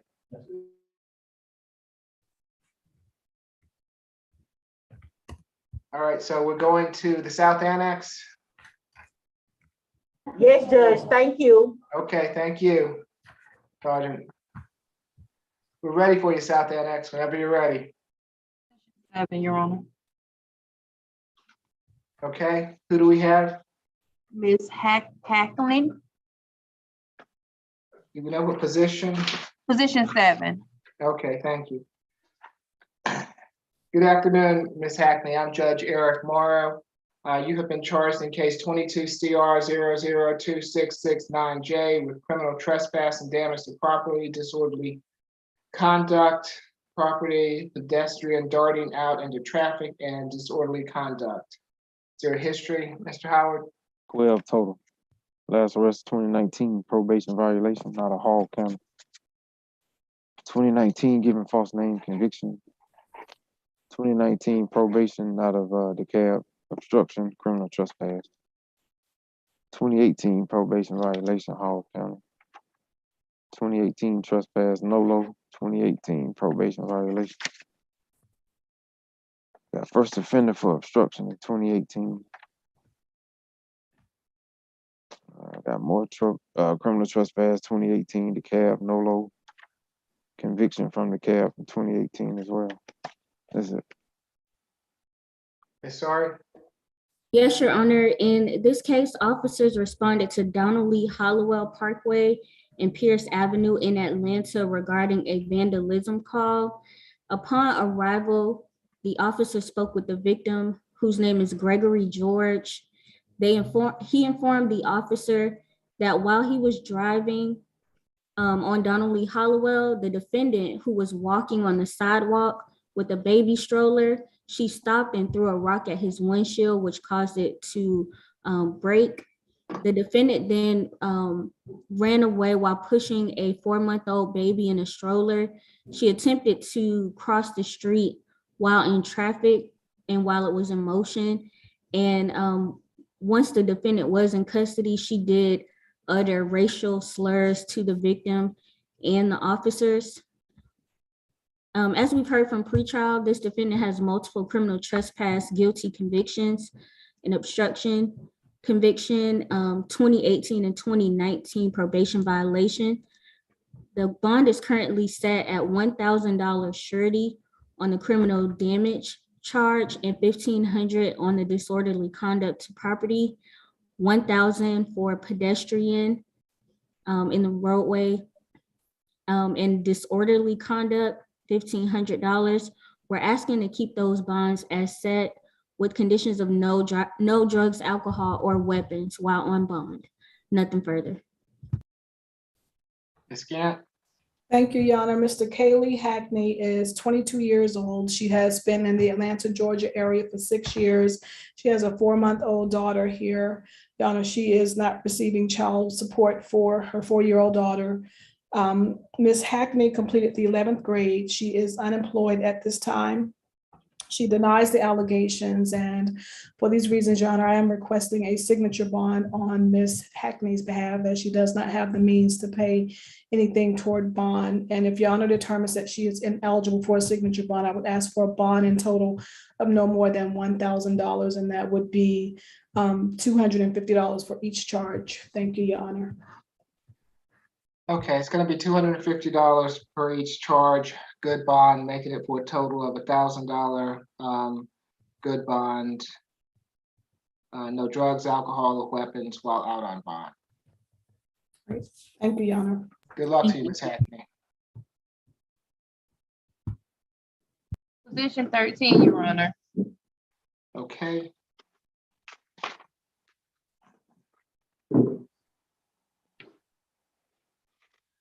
Good afternoon, Mr. Lawyer. I'm Judge Eric Morrow.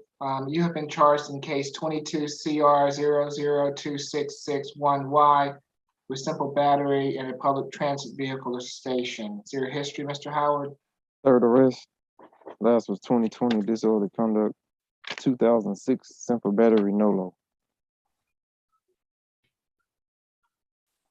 Ms. Webb? Yes, Your Honor. This incident took place on January the 28th, 2022 at the MARTA Peachtree Station located at 16 Peachtree Street Northeast, where the defendant allegedly struck the victim, Mr. James Williamson, that's James, common spelling, Williamson, common spelling, in the head and face area repeatedly, causing him to sustain injuries. And that incident was captured on MARTA's surveillance footage, Your Honor. The state is requesting for the court to honor the preset $1,000 surety bond, as well as impose conditions of a stay away from MARTA at the Peachtree Center station, no further contact with Mr. James Williamson, 1-day anger awareness, and no alcohol, drugs, or weapons, Your Honor. The state is concerned that the defendant is a possible threat to the community, and it seems that the parties do not have any relationship to each other. And we are concerned that the defendant is attacking citizens while riding public transportation. If this is, however, a situation where there was provocation, the defendant should have sought out MARTA's police department, and that is why they are there, Your Honor.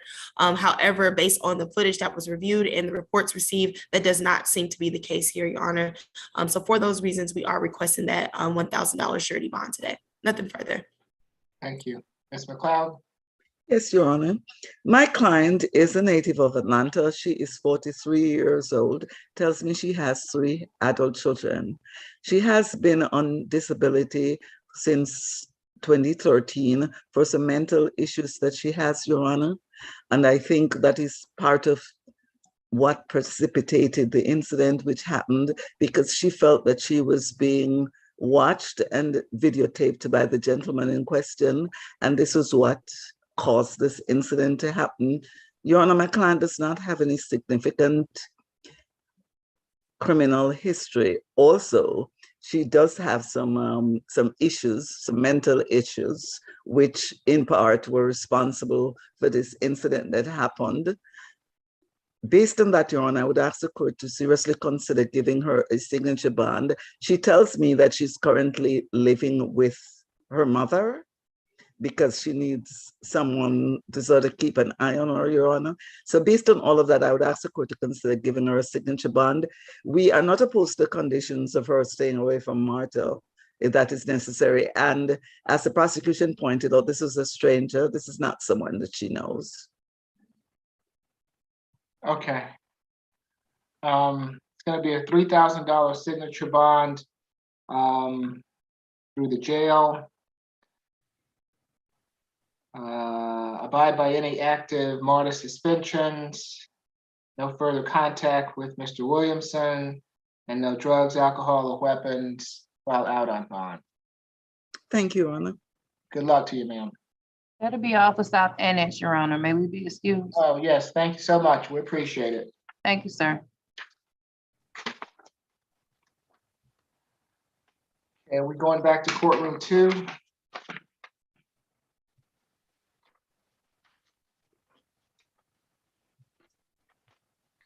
Judge, I have position number 24.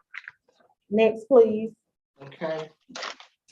Good afternoon, Mr. Parker. I'm Judge Eric Morrow. You have been charged in case 22 CR 002650G with battery, family violence, and giving false information to law enforcement.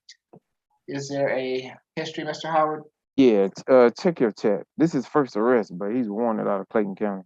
I'm about to tell you what for. Okay. State, you see what he's wanted for? I do, yes. Okay.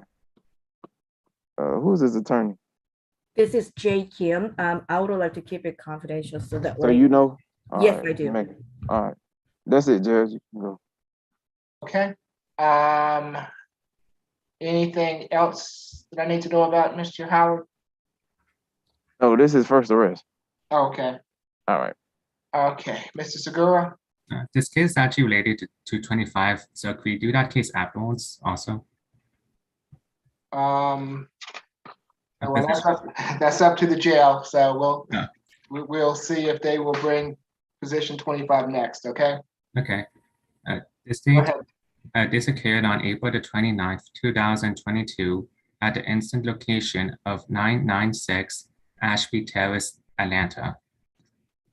In this incident, police were dispatched to a dispute call at the instant location. The call was initially called in by one of the victims, a Miss Savannah Cash. Savannah, common spelling, Cash, common spelling, who was currently not at the location. When they arrived, they met with another victim, Elizabeth Porter. Elizabeth spelled Elisabeth, Porter, Porter,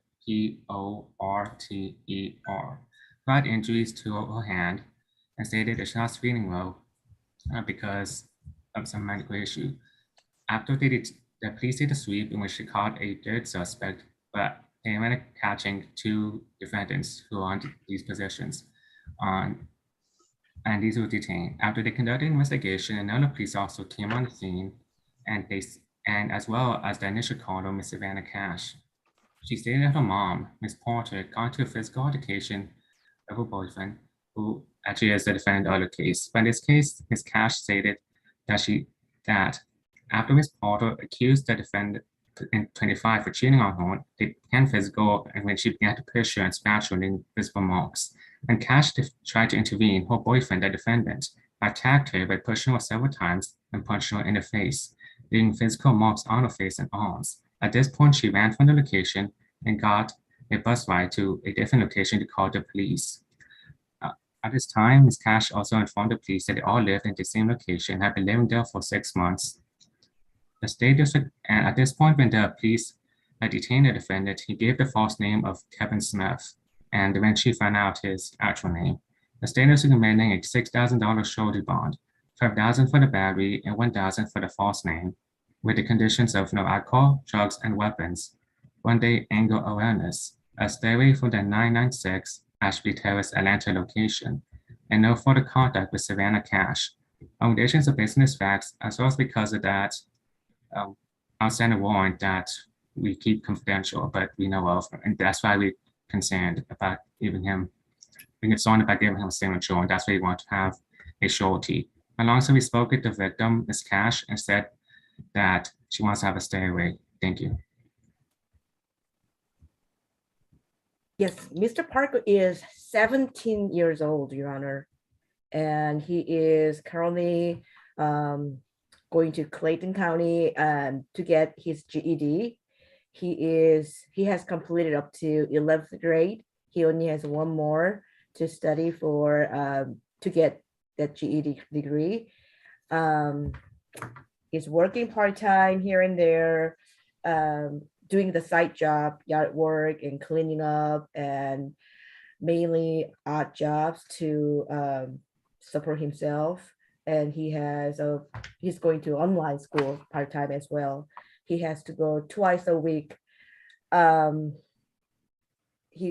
What he says is that it was between him and his brother and brother's girlfriend, and they were just trying to stop the fight, and it just kind of became more than what he expected. He has a lot more, even though he gets out of this place, he has to be taken into another place. So we would like to request for signature bond for this, since this is his first arrest, and the other one is a lot bigger situation that he has to deal with and face. Thank you, Your Honor. Ms. Porter, I see you on the line. If you would like to address the court, this is your opportunity to do so. You don't have to address the court, but if you would like to, I'm going to give you that opportunity. Yes, please. Okay. All right. Can you raise your right hand for me? Do you swear or affirm the testimony you're about to give before this court be the truth, the whole truth, and nothing but the truth? Yes, sir. Okay, you can put your hand down. What would you like to tell the court? That a lot of this was like bogus. My daughter is on drugs, and I don't know where all this came from. So your daughter, who is your daughter? Savannah Cash. Okay, so she hallucinates really bad, and she always says that her boyfriend is cheating all the time. When he was at work, he wasn't doing anything. Because she's on some kind of substance. I don't know. She doesn't live in my address, which is 996 Ashby Terrace. Her belongings is right now on the porch waiting for her to pick up. She left my residence, moved out while I was in the hospital when my sugar dropped on the 29th. So she no longer lives here. Okay. My daughter is 19 years of age, and I don't know what's wrong with her, but I don't want her around me, because all this had came about because of what she brought the police here. We were all asleep. Wasn't nobody arguing. We was all asleep. I have no marks on me, period. I don't know where all this came about, why she want to run away and do this, because she's on a hallucinogen, whatever she's on, I don't know. Okay, thank you, Ms. Porter, I appreciate it. Your Honor, if I may add, the police did know that well among so there's evidence, and as we heard prior from the PD cam that the defendant did admit something did happen. So I just want to focus that it's not a hallucination. Thank you. Okay. Ms. Kim, your client has his hand up. Mr. Parker, unless this is directly related to a bond, I strongly recommend you not to state anything, because I don't want to. Okay, well. Your case. Right, Mr. Parker, you have a right to remain silent. Anything you say can be used against you. It's going to be, you've got bigger fish to fry, Mr. Parker. I'm going to let you go and take care of the other issues that you have. It's going to be a $5,000 signature bond through the jail. No further contact with Savannah Cash. Stay away from the Ashbury Terrace address. No drugs, alcohol, or weapon. 12 out on bond. Thank you, Honor. All right. Good luck to you, Mr. Thank you, Parker. Honor. You're welcome. Courtroom 2, can we do Mr. Person, position 25 next? Yes, Judge. Thank you. You're welcome. All right, so this is a good afternoon, Mr. Person. You have been charged in case 22 CR 002651A with battery family violence. We've heard the facts of the situation. Anything more you want to add to this, Mr. Segura? In this case, we don't. The victim who spoke before was Ms. Porter, who we have heard. But I can give the bond recommendation now. Okay, The state is recommending a $5,000 surety bond, no alcohol, drugs, and weapons, 1-day anger awareness, a stay away from that incident location, and no further contact with Elizabeth Porter. all right. Ms. McLeod, this is your case. You're on mute. I'm sorry, Your Honor. This Okay, is my case. This is his first arrest. Does he have somebody that can sign for him? Is he a co-signer? I believe he does, Your Honor. His dad or his mom may be able to sign for him. Okay. Your Honor, this is Danny Person, Devin's dad. I'm able to sign for him. Oh, okay, very good. Good afternoon. Good afternoon, Your Honor. If I may, after you hear everything, may make a comment, please. Okay, yes, sir. Ms. McLeod, would you mind if Mr. Person went on and made his statement now? Not at all, Your Honor. Okay. I would go like ahead. him to. I'll need for you to raise your right hand, Mr. Person. Do you swear affirm the testimony you're about to give before this court be the truth, the whole truth, and nothing but the truth? I do. Okay, you can put your hand down. What would you like to tell the court, sir? Yes, sir. Devin, this is the first time ever being arrested, Your Honor, and he's a very good son, very ambitious. We got some strong ideas. I'm just requesting that you provide him with a signature bond. We got some things I'm working with his uncle to, he's also a retired sergeant major, and we're trying to get him working and get back in school. But gotta turn that down. So my request, Your Honor, is to consider that this is first time ever being arrested, and that I and his mother is present on this call, and we're very supportive of our children and doing whatever we need to do to help them excel in life. So if we may have the opportunity to take responsibility for him with the signature bond, I would highly appreciate it, sir. Okay. And can you spell your full name for me? Danny R. Person. And if the stay away, or if you want to push the stay away, he will be staying at my place. And I've been in business for 35 years, been an upstanding citizen in Atlanta for 36 years. And I'm also a man of the cloth as well for 25 plus years. Okay. And when you sign him out, Mr. Person, do you have a utility bill that you can bring with you to show your residence? Oh, yes, sir. Most definitely. Okay. So I'm just letting you know that you're going to need to do that. So I'm going to give him a signature bond. Do you have anything further you need to say, Ms. McLeod? Yes, Your Honor. Based on the Ms. Porter's testimony, I would say that it appears that there's no need for a stay away, Your Honor. Okay. Well, he doesn't need to go back to that Ashbury Terrace address, does he? He may have some things there, Your Honor. Well, and I believe it is Ms. Porter's address. Right. Ms. Porter? Yes, sir. Can I say something, please? Yes, ma'am. Go ahead. You're still under oath. I don't, this is bogus. And this is not, Devin never even hit me or punched me. My only thing he's ever done was caught me in midair from falling because I had my sugar low. I am a diabetic. Okay. I'm just asking do you care whether, does he live at the Ashbury Terrace? Yes, he lives with me. He's my baby daddy. Oh, okay. All right. He's my baby daddy. He's got to come back here, be with me, and help me with these babies because I'm a diabetic. Oh, okay. Nobody told me that, and I think Mr. Person is wasn't aware of it either. Who? Which person? Okay. All right. Devin Person knows I'm pregnant with his triplets. Okay. All right. So And Okay. I just don't feel like he needs to be leaving me at this point with my medical condition.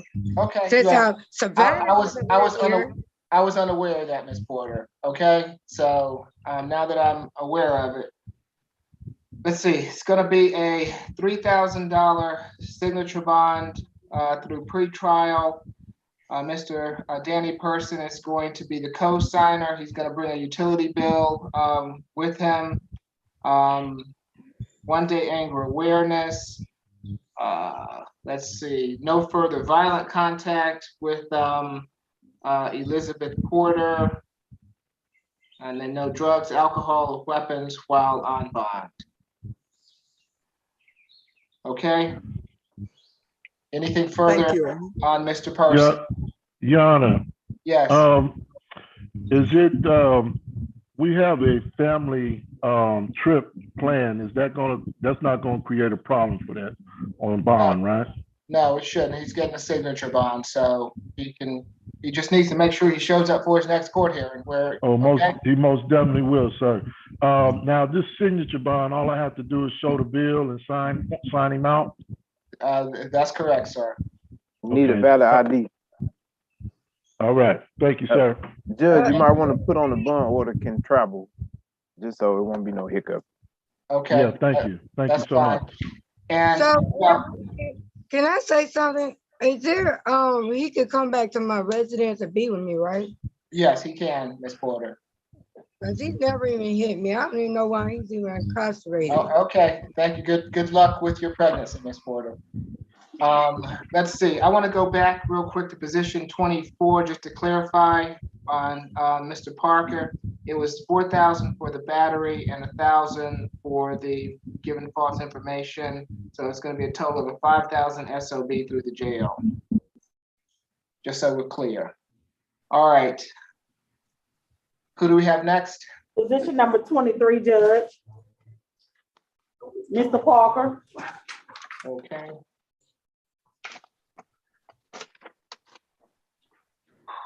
Your Honor, may we be excused? Yes, have a good day. Thank you, sir. And how long would that take for him to be processed through, sir? That I don't know. I'm not sure how long it's going to take the jail to process him out, whether it's going to be this afternoon or tomorrow. I mean, nothing starts until he co-signs anyway. Okay. Oh, I have to co-sign before the process starts? That starts the process. Okay. So once you co-sign, you can go on about your business and just wait for them to call you when they release it. Okay, thank you, sir. I'm gonna put the address in the chat for you. So you know where to go. Where to go. Thank you so much. All right. Thank you, sir. Bye. All right. Have a good afternoon. You also have a good afternoon, Ms. Porter. Okay, Mr. Parker, good afternoon. I'm Judge Eric Morrow. You have been charged in case 22 CR 002649Y with criminal trespass and damage to property. Is there a history, Mr. Howard? Yes. This is fifth arrest. Last month on the 27th for suspended registration. That's open. May 2021, suspended license. 2019, disorderly conduct, obstruction. The obstruction was a conviction. And the DUI conviction from 2019. That's it. Okay, Mr. Segura? This occurred on April the 30th, 2022 at 256 Glen Street, Southwest Atlanta. On that date, I also dispatched to the incident location on a call for a dispute. And then they spoke with Miss Yasha Parker. Yasha spelled I-A-S-H-A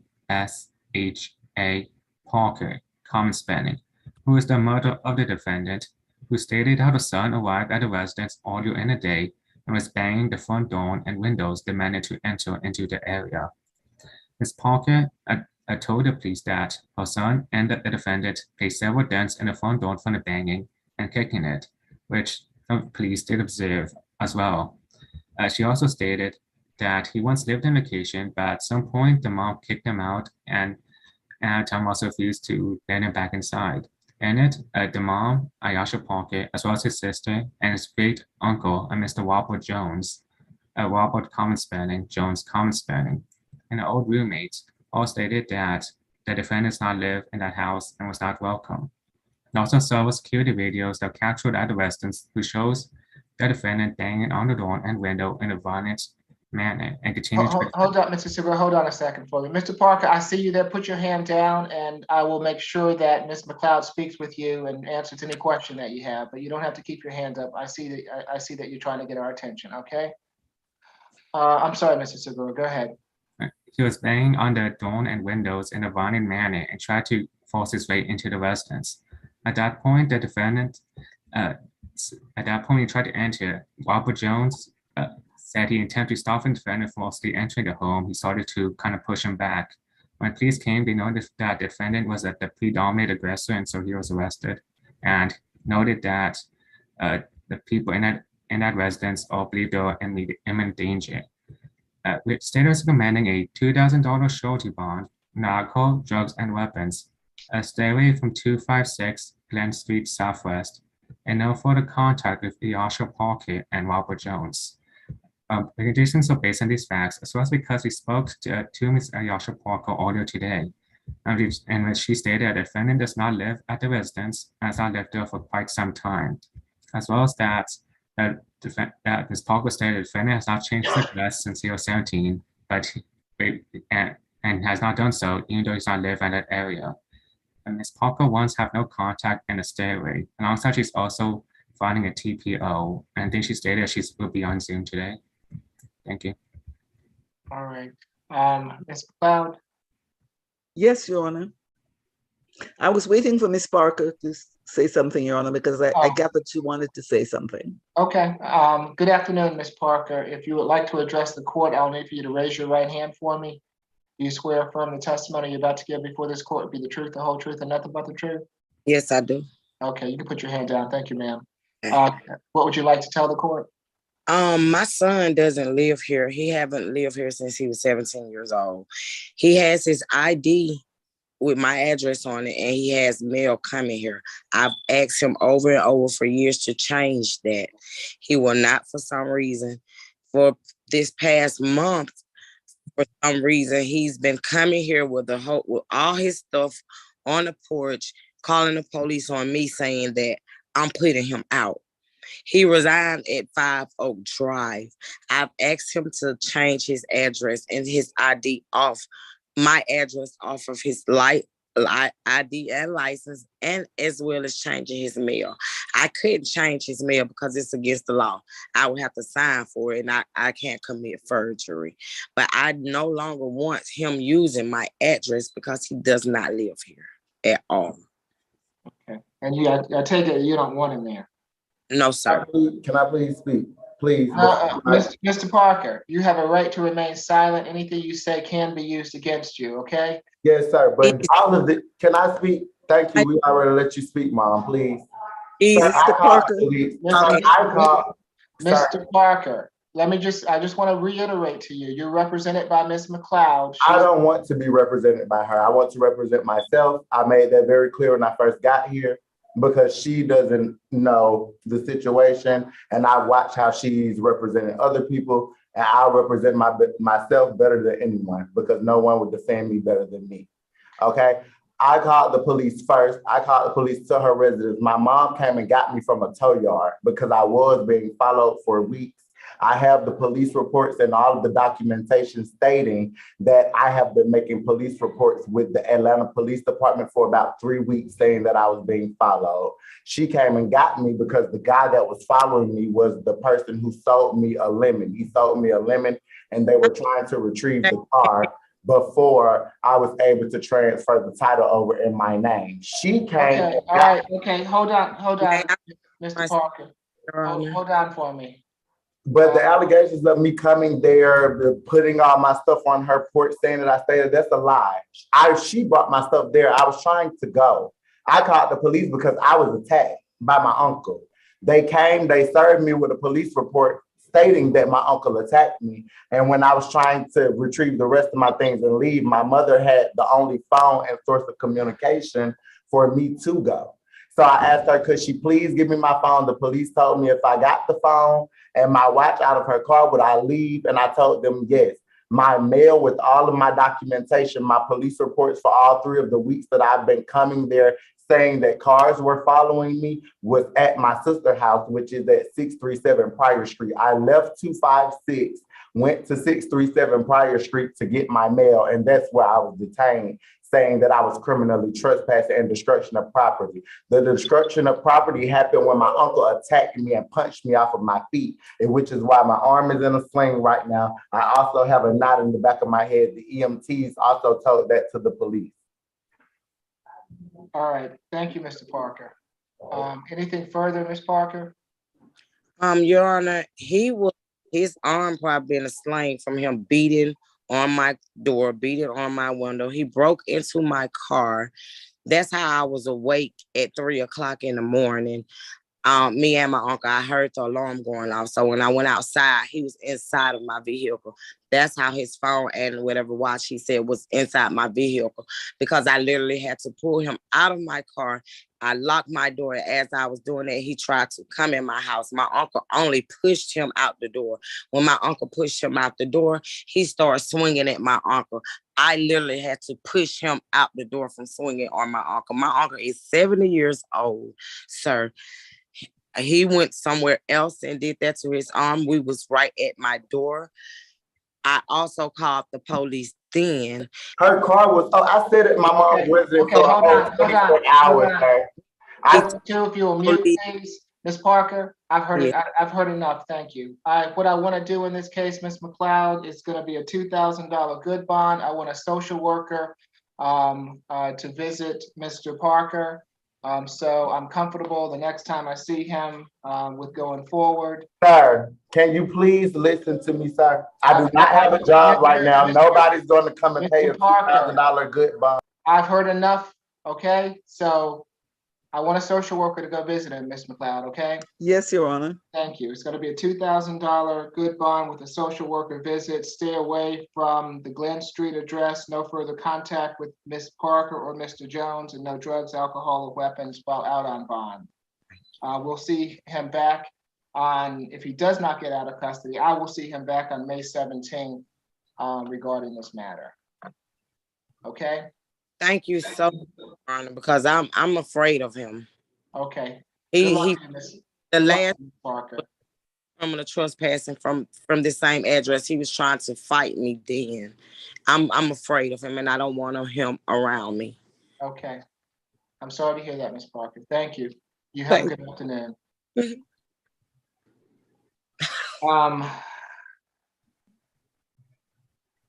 Did you have a question, Mr. Segura?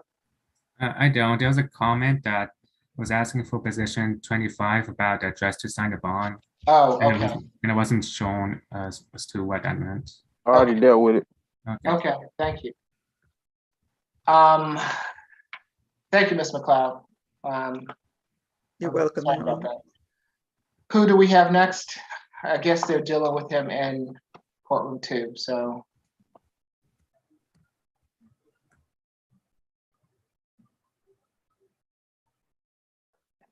Been an interesting day. Y'all want to go over the calendar real quick? I think the most interesting was the person who discovered they're about to be a grandfather to triplets.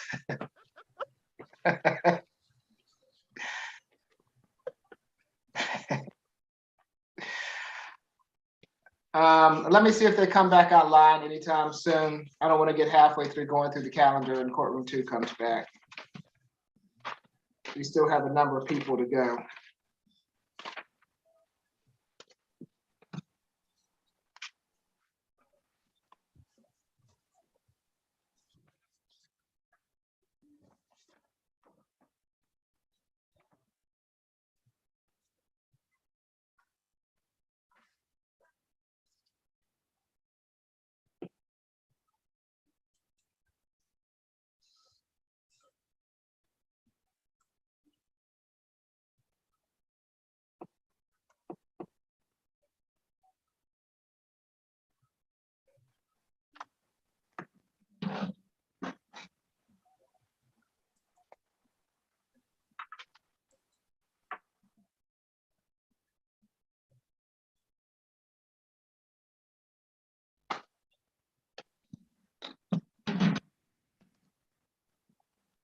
Mr. Jordan.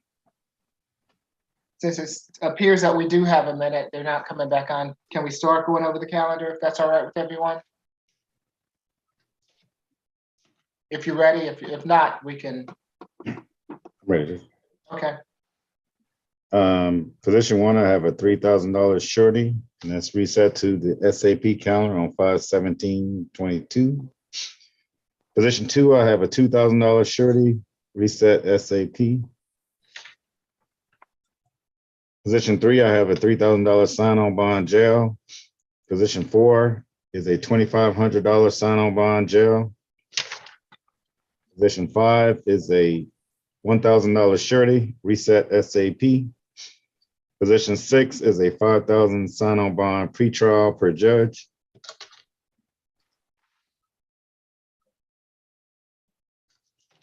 Position 7 is a $1,000 surety, reset SAP.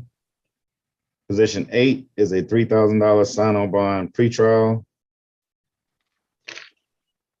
Position 9 is a $1,000 surety, reset SAP. Still holding on position 10. Position 11 is a $1,500 sign-on bond jail. Position 12 is a $3,000 surety, reset SAP. I got 4,000. That's 3,000. Was it 4,000?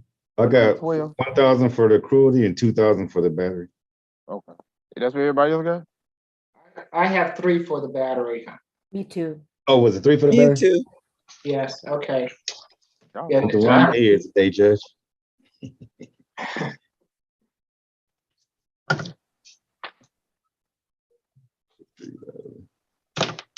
Thank you there, Mr. Howard.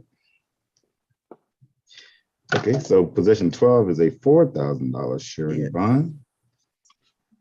Reset SAP. Position 13 is a $3,000 sign-on bond jail. Position 14 is a $4,500 surety. That's reset SAP. Position 15 is a $3,000 sign-on bond jail. Still holding for position 16. Position 17 is a $1,500 surety bond. Reset SAP. Position 18 is a $2,000 sign-on bond jail. Position 19 is a $2,000 surety. Reset SAP. Still holding on position 20. Position 21 was a $1,000 sign-on bond jail. Position 22 is a $3,000 sign-on bond jail. I'm sorry, pretrial. So that's 3,000 sign-on bond pretrial for 22. Position 23 is a $2,000 surety, reset SAP. Position 24 is a $5,000 sign-on bond jail. Position 25, $3,000 sign-on bond pretrial with the co-signer. Position 26 is a $500 sign-on bond jail. Position 27 is a $3,000 sign-on bond jail. And position 28 is a $1,000 surety, reset SAP. So the jail, oh, they're back, Judge. Okay, great. Right on time. Thank you, Mr. Jordan. I'm sorry, I do apologize, Judge. No worries. Who do we have? Position number 10 is next, please. Okay, good afternoon, Mr. Hobson. I'm Judge Eric Morrow. You have been charged in case 22 CR 002664C with 2 counts of simple battery. Is there a history, Mr. Howard? Evan total. Last arrest was November for simple battery out of Smyrna. That's open. Also have open disorderly conduct and simple battery out of state court. 19 CR 006-746E as in Edward. Let's see. He had a battery, simple battery dismissed from 2020, obstruction, disorderly conduct. 2019, the disorderly conduct was a conviction. 2018, simple battery dismissed. 2018, battery DV, dead docket. Hold on, I think I missed one. Missed a couple. November 2021, okay, that's a simple assault out of Smyrna. September 2021, simple battery trespass out of Cobb County. I think I saw out of state. Got a 2020 arrest in Florida, battery on law enforcement, simple battery, resisting an officer with violence. The battery on law enforcement was dismissed. The resisting was dismissed. That's it. Was the open simple battery and disorderly, was that through pretrial? I don't think so. They didn't note it. I'll look it up real quick. Okay, thank you. Ms. Sari? Yes, Your Honor. We have very limited information for this case, just the info in the warrant at this point. But the incident location is at 60 Lucky Street in Atlanta. That's a plaza with multiple businesses. And the victims are Danielle Coleman and Sherrich, that's spelled SHERRICH,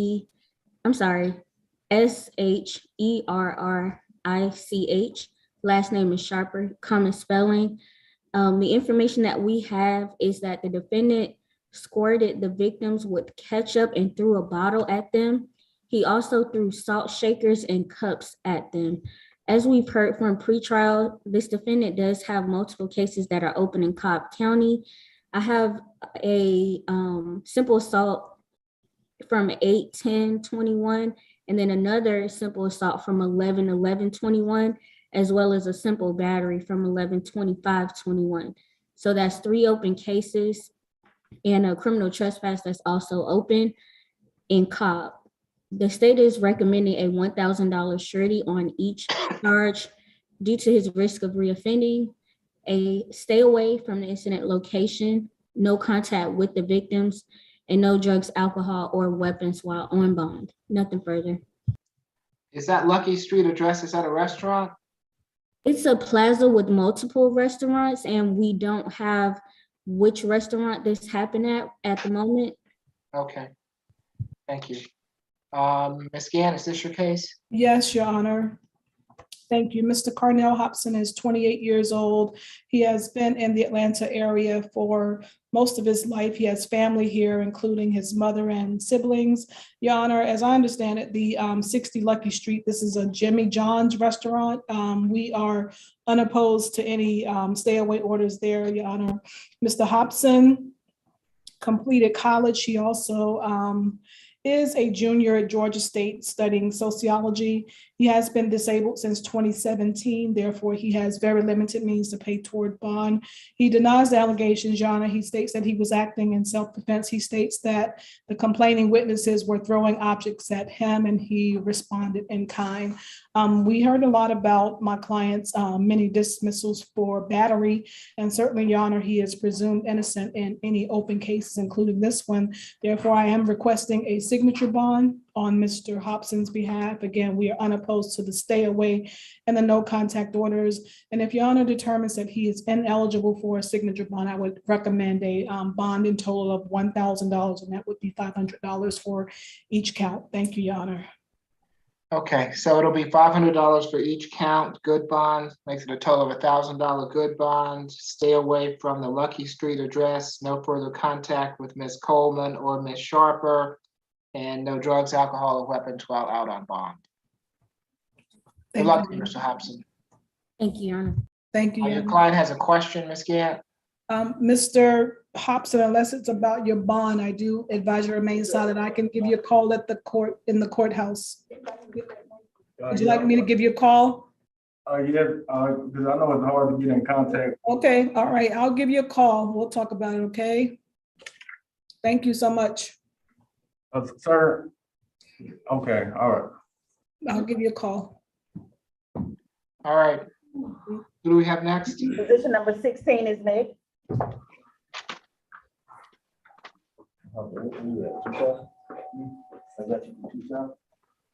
Good afternoon, Mr. Lucas. I'm Judge Eric Morrow. You have been charged in case 22 CR 002668A with, let's see, improper turn, failure to obey signs or control devices, acquired a license plate for the purpose of concealing the identification of a motor vehicle, possession of marijuana less than an ounce, registration and licensing of manufacturer, distribution, and dealer plates, and driving on an expired or no license. 13 total. Last arrest was May 2021. Theft by taking out of DeKalb County. Giving false statements or writings. You got a possession of a firearm by convicted felon conviction, 2010. 2010 probation violation, underlying charges, robbery. Failure to appear, 2010 for marijuana. 2009 FTA. You got an armed robbery, possession of a firearm by convicted felon, ag assault conviction. From 2009. He went to felony earlier. I think his bond was $7,500. That's it. Ms. Webb? Yes, Your Honor. This incident occurred on April the 30th around midnight around the 300 Piedmont Road, Atlanta location. The defendant was driving a black BMW 750 bearing Georgia dealer tags, E as in Eli, Y as in Omaha, K as in Kentucky, 526, when he made an improper U-turn or improper turn, excuse me, at the Piedmont and Lyndix Road intersection. It was stopped for a traffic violation. The defendant showed the officer a picture of his license on his phone and advised that that car was a dealership car that he worked for. When the officer asked the name and location of the dealership, the defendant said that he could not recall, but the dealership was located on Bankhead Highway, or Donald Lee Hollowell, excuse me. The car returned to a Atten Auto, that's ATN Auto LLC, located at 6215 Smith Point Drive, Suite 121, Peachtree Corners, Georgia, which is approximately 20 minutes northwest from the location that the defendant gave the officer. That VIN number did return and showed that that car's registration has been suspended since December the 1st of 2020. Your Honor, for those reasons, the state is requesting that the court honor the $4,000 preset surety bond, which breaks down as $500 surety for the improper turn, $500 surety for the failure to obey a traffic control advice, $1,500 surety for acquiring plates, $500 surety for registration on dealer's plates, and $1,000 surety for driving on expired tags, totaling $4,000 surety with no alcohol, drugs, or weapons as conditions, Your Honor. And as you've heard from pretrial, the officer did see that he had an active warrant for a case stemming from an incident from June the 12th, 2021, involving a motor vehicle theft, Your Honor, and he is currently being held on felony theft by taking charges in Fulton County. For those reasons, as well as those previous armed robbery charges and theft by taking from Clayton, Your Honor, as well as those previous arrests, we are asking for that $4,000 surety to be honored today. Did you mention the possession, or has that been null pros? Your Honor, that I have submitted a null pros order for the marijuana possession to Mr. Jordan already. Okay, all right.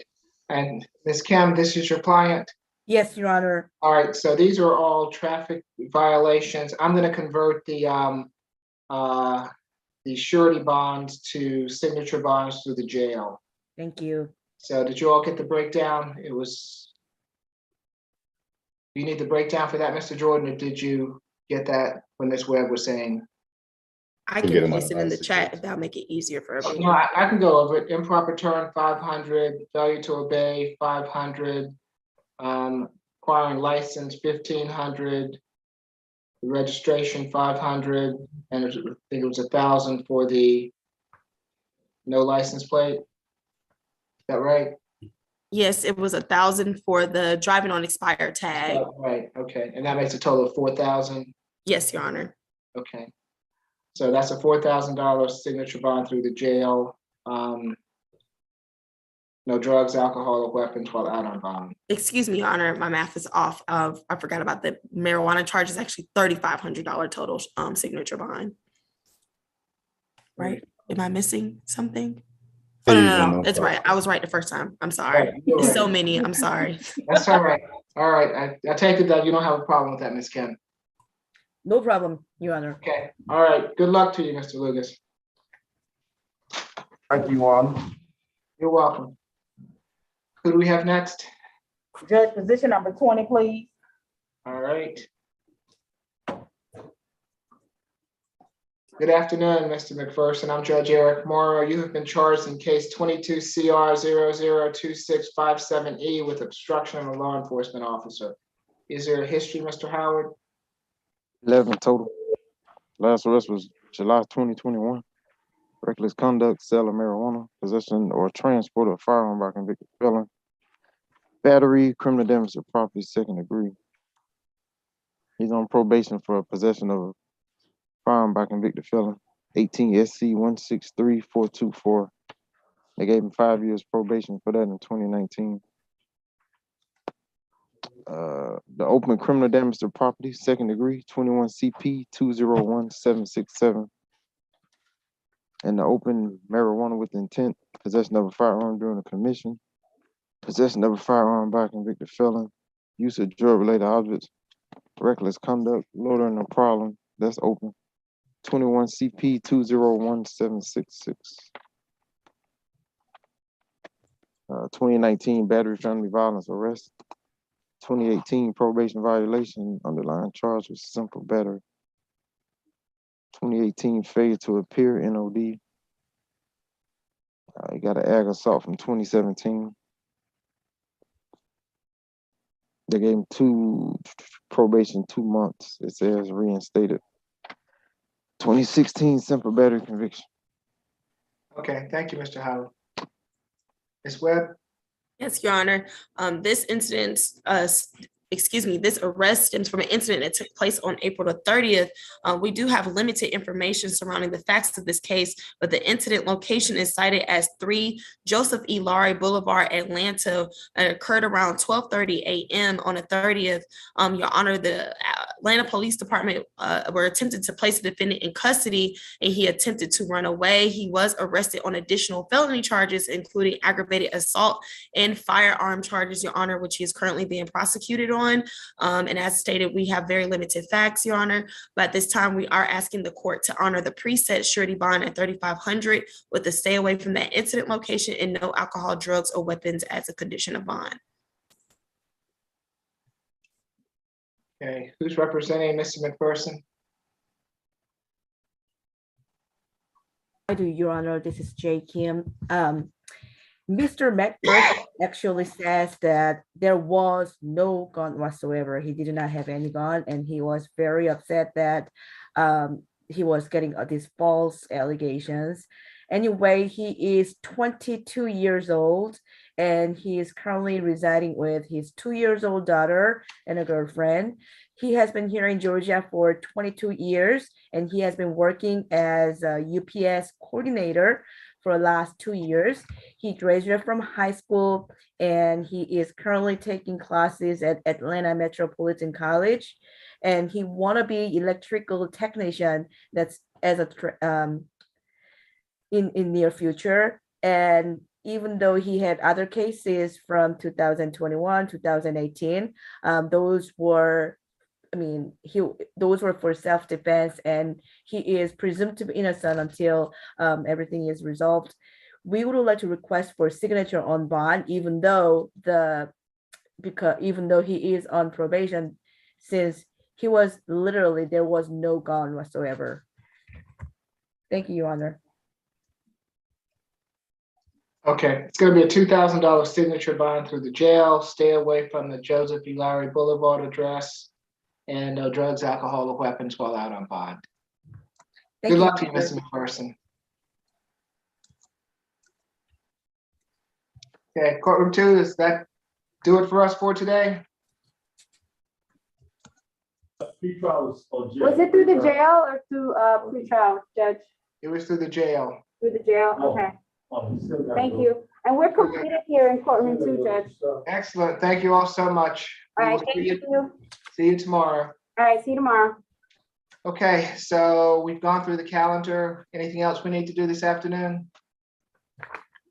Mr. Jordan, if you'll get those to that AOL address for me, please. Will do, Judge. You got my message this morning? Oh, did you send it to my phone? No, I think I sent it to you. Oh, in the email. I'll go back and look at it. Okay, I just want to make sure you have the right address. I'm having trouble with the other address that you normally send things to me to.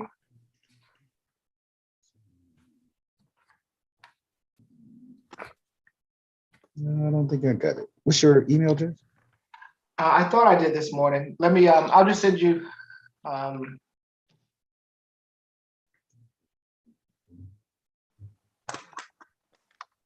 Oh, no, I haven't. You got it? I see it now. Okay, and if you wouldn't mind sending me the paperwork until further notice to that address, I'd appreciate it. Okay. All right. Anything further from anyone? No, Your Honor. Nothing further. I did send those Your null process orders to Mr. Jordan as well. Okay, great. Thank you all. I appreciate it. It's been a long day. Thank you.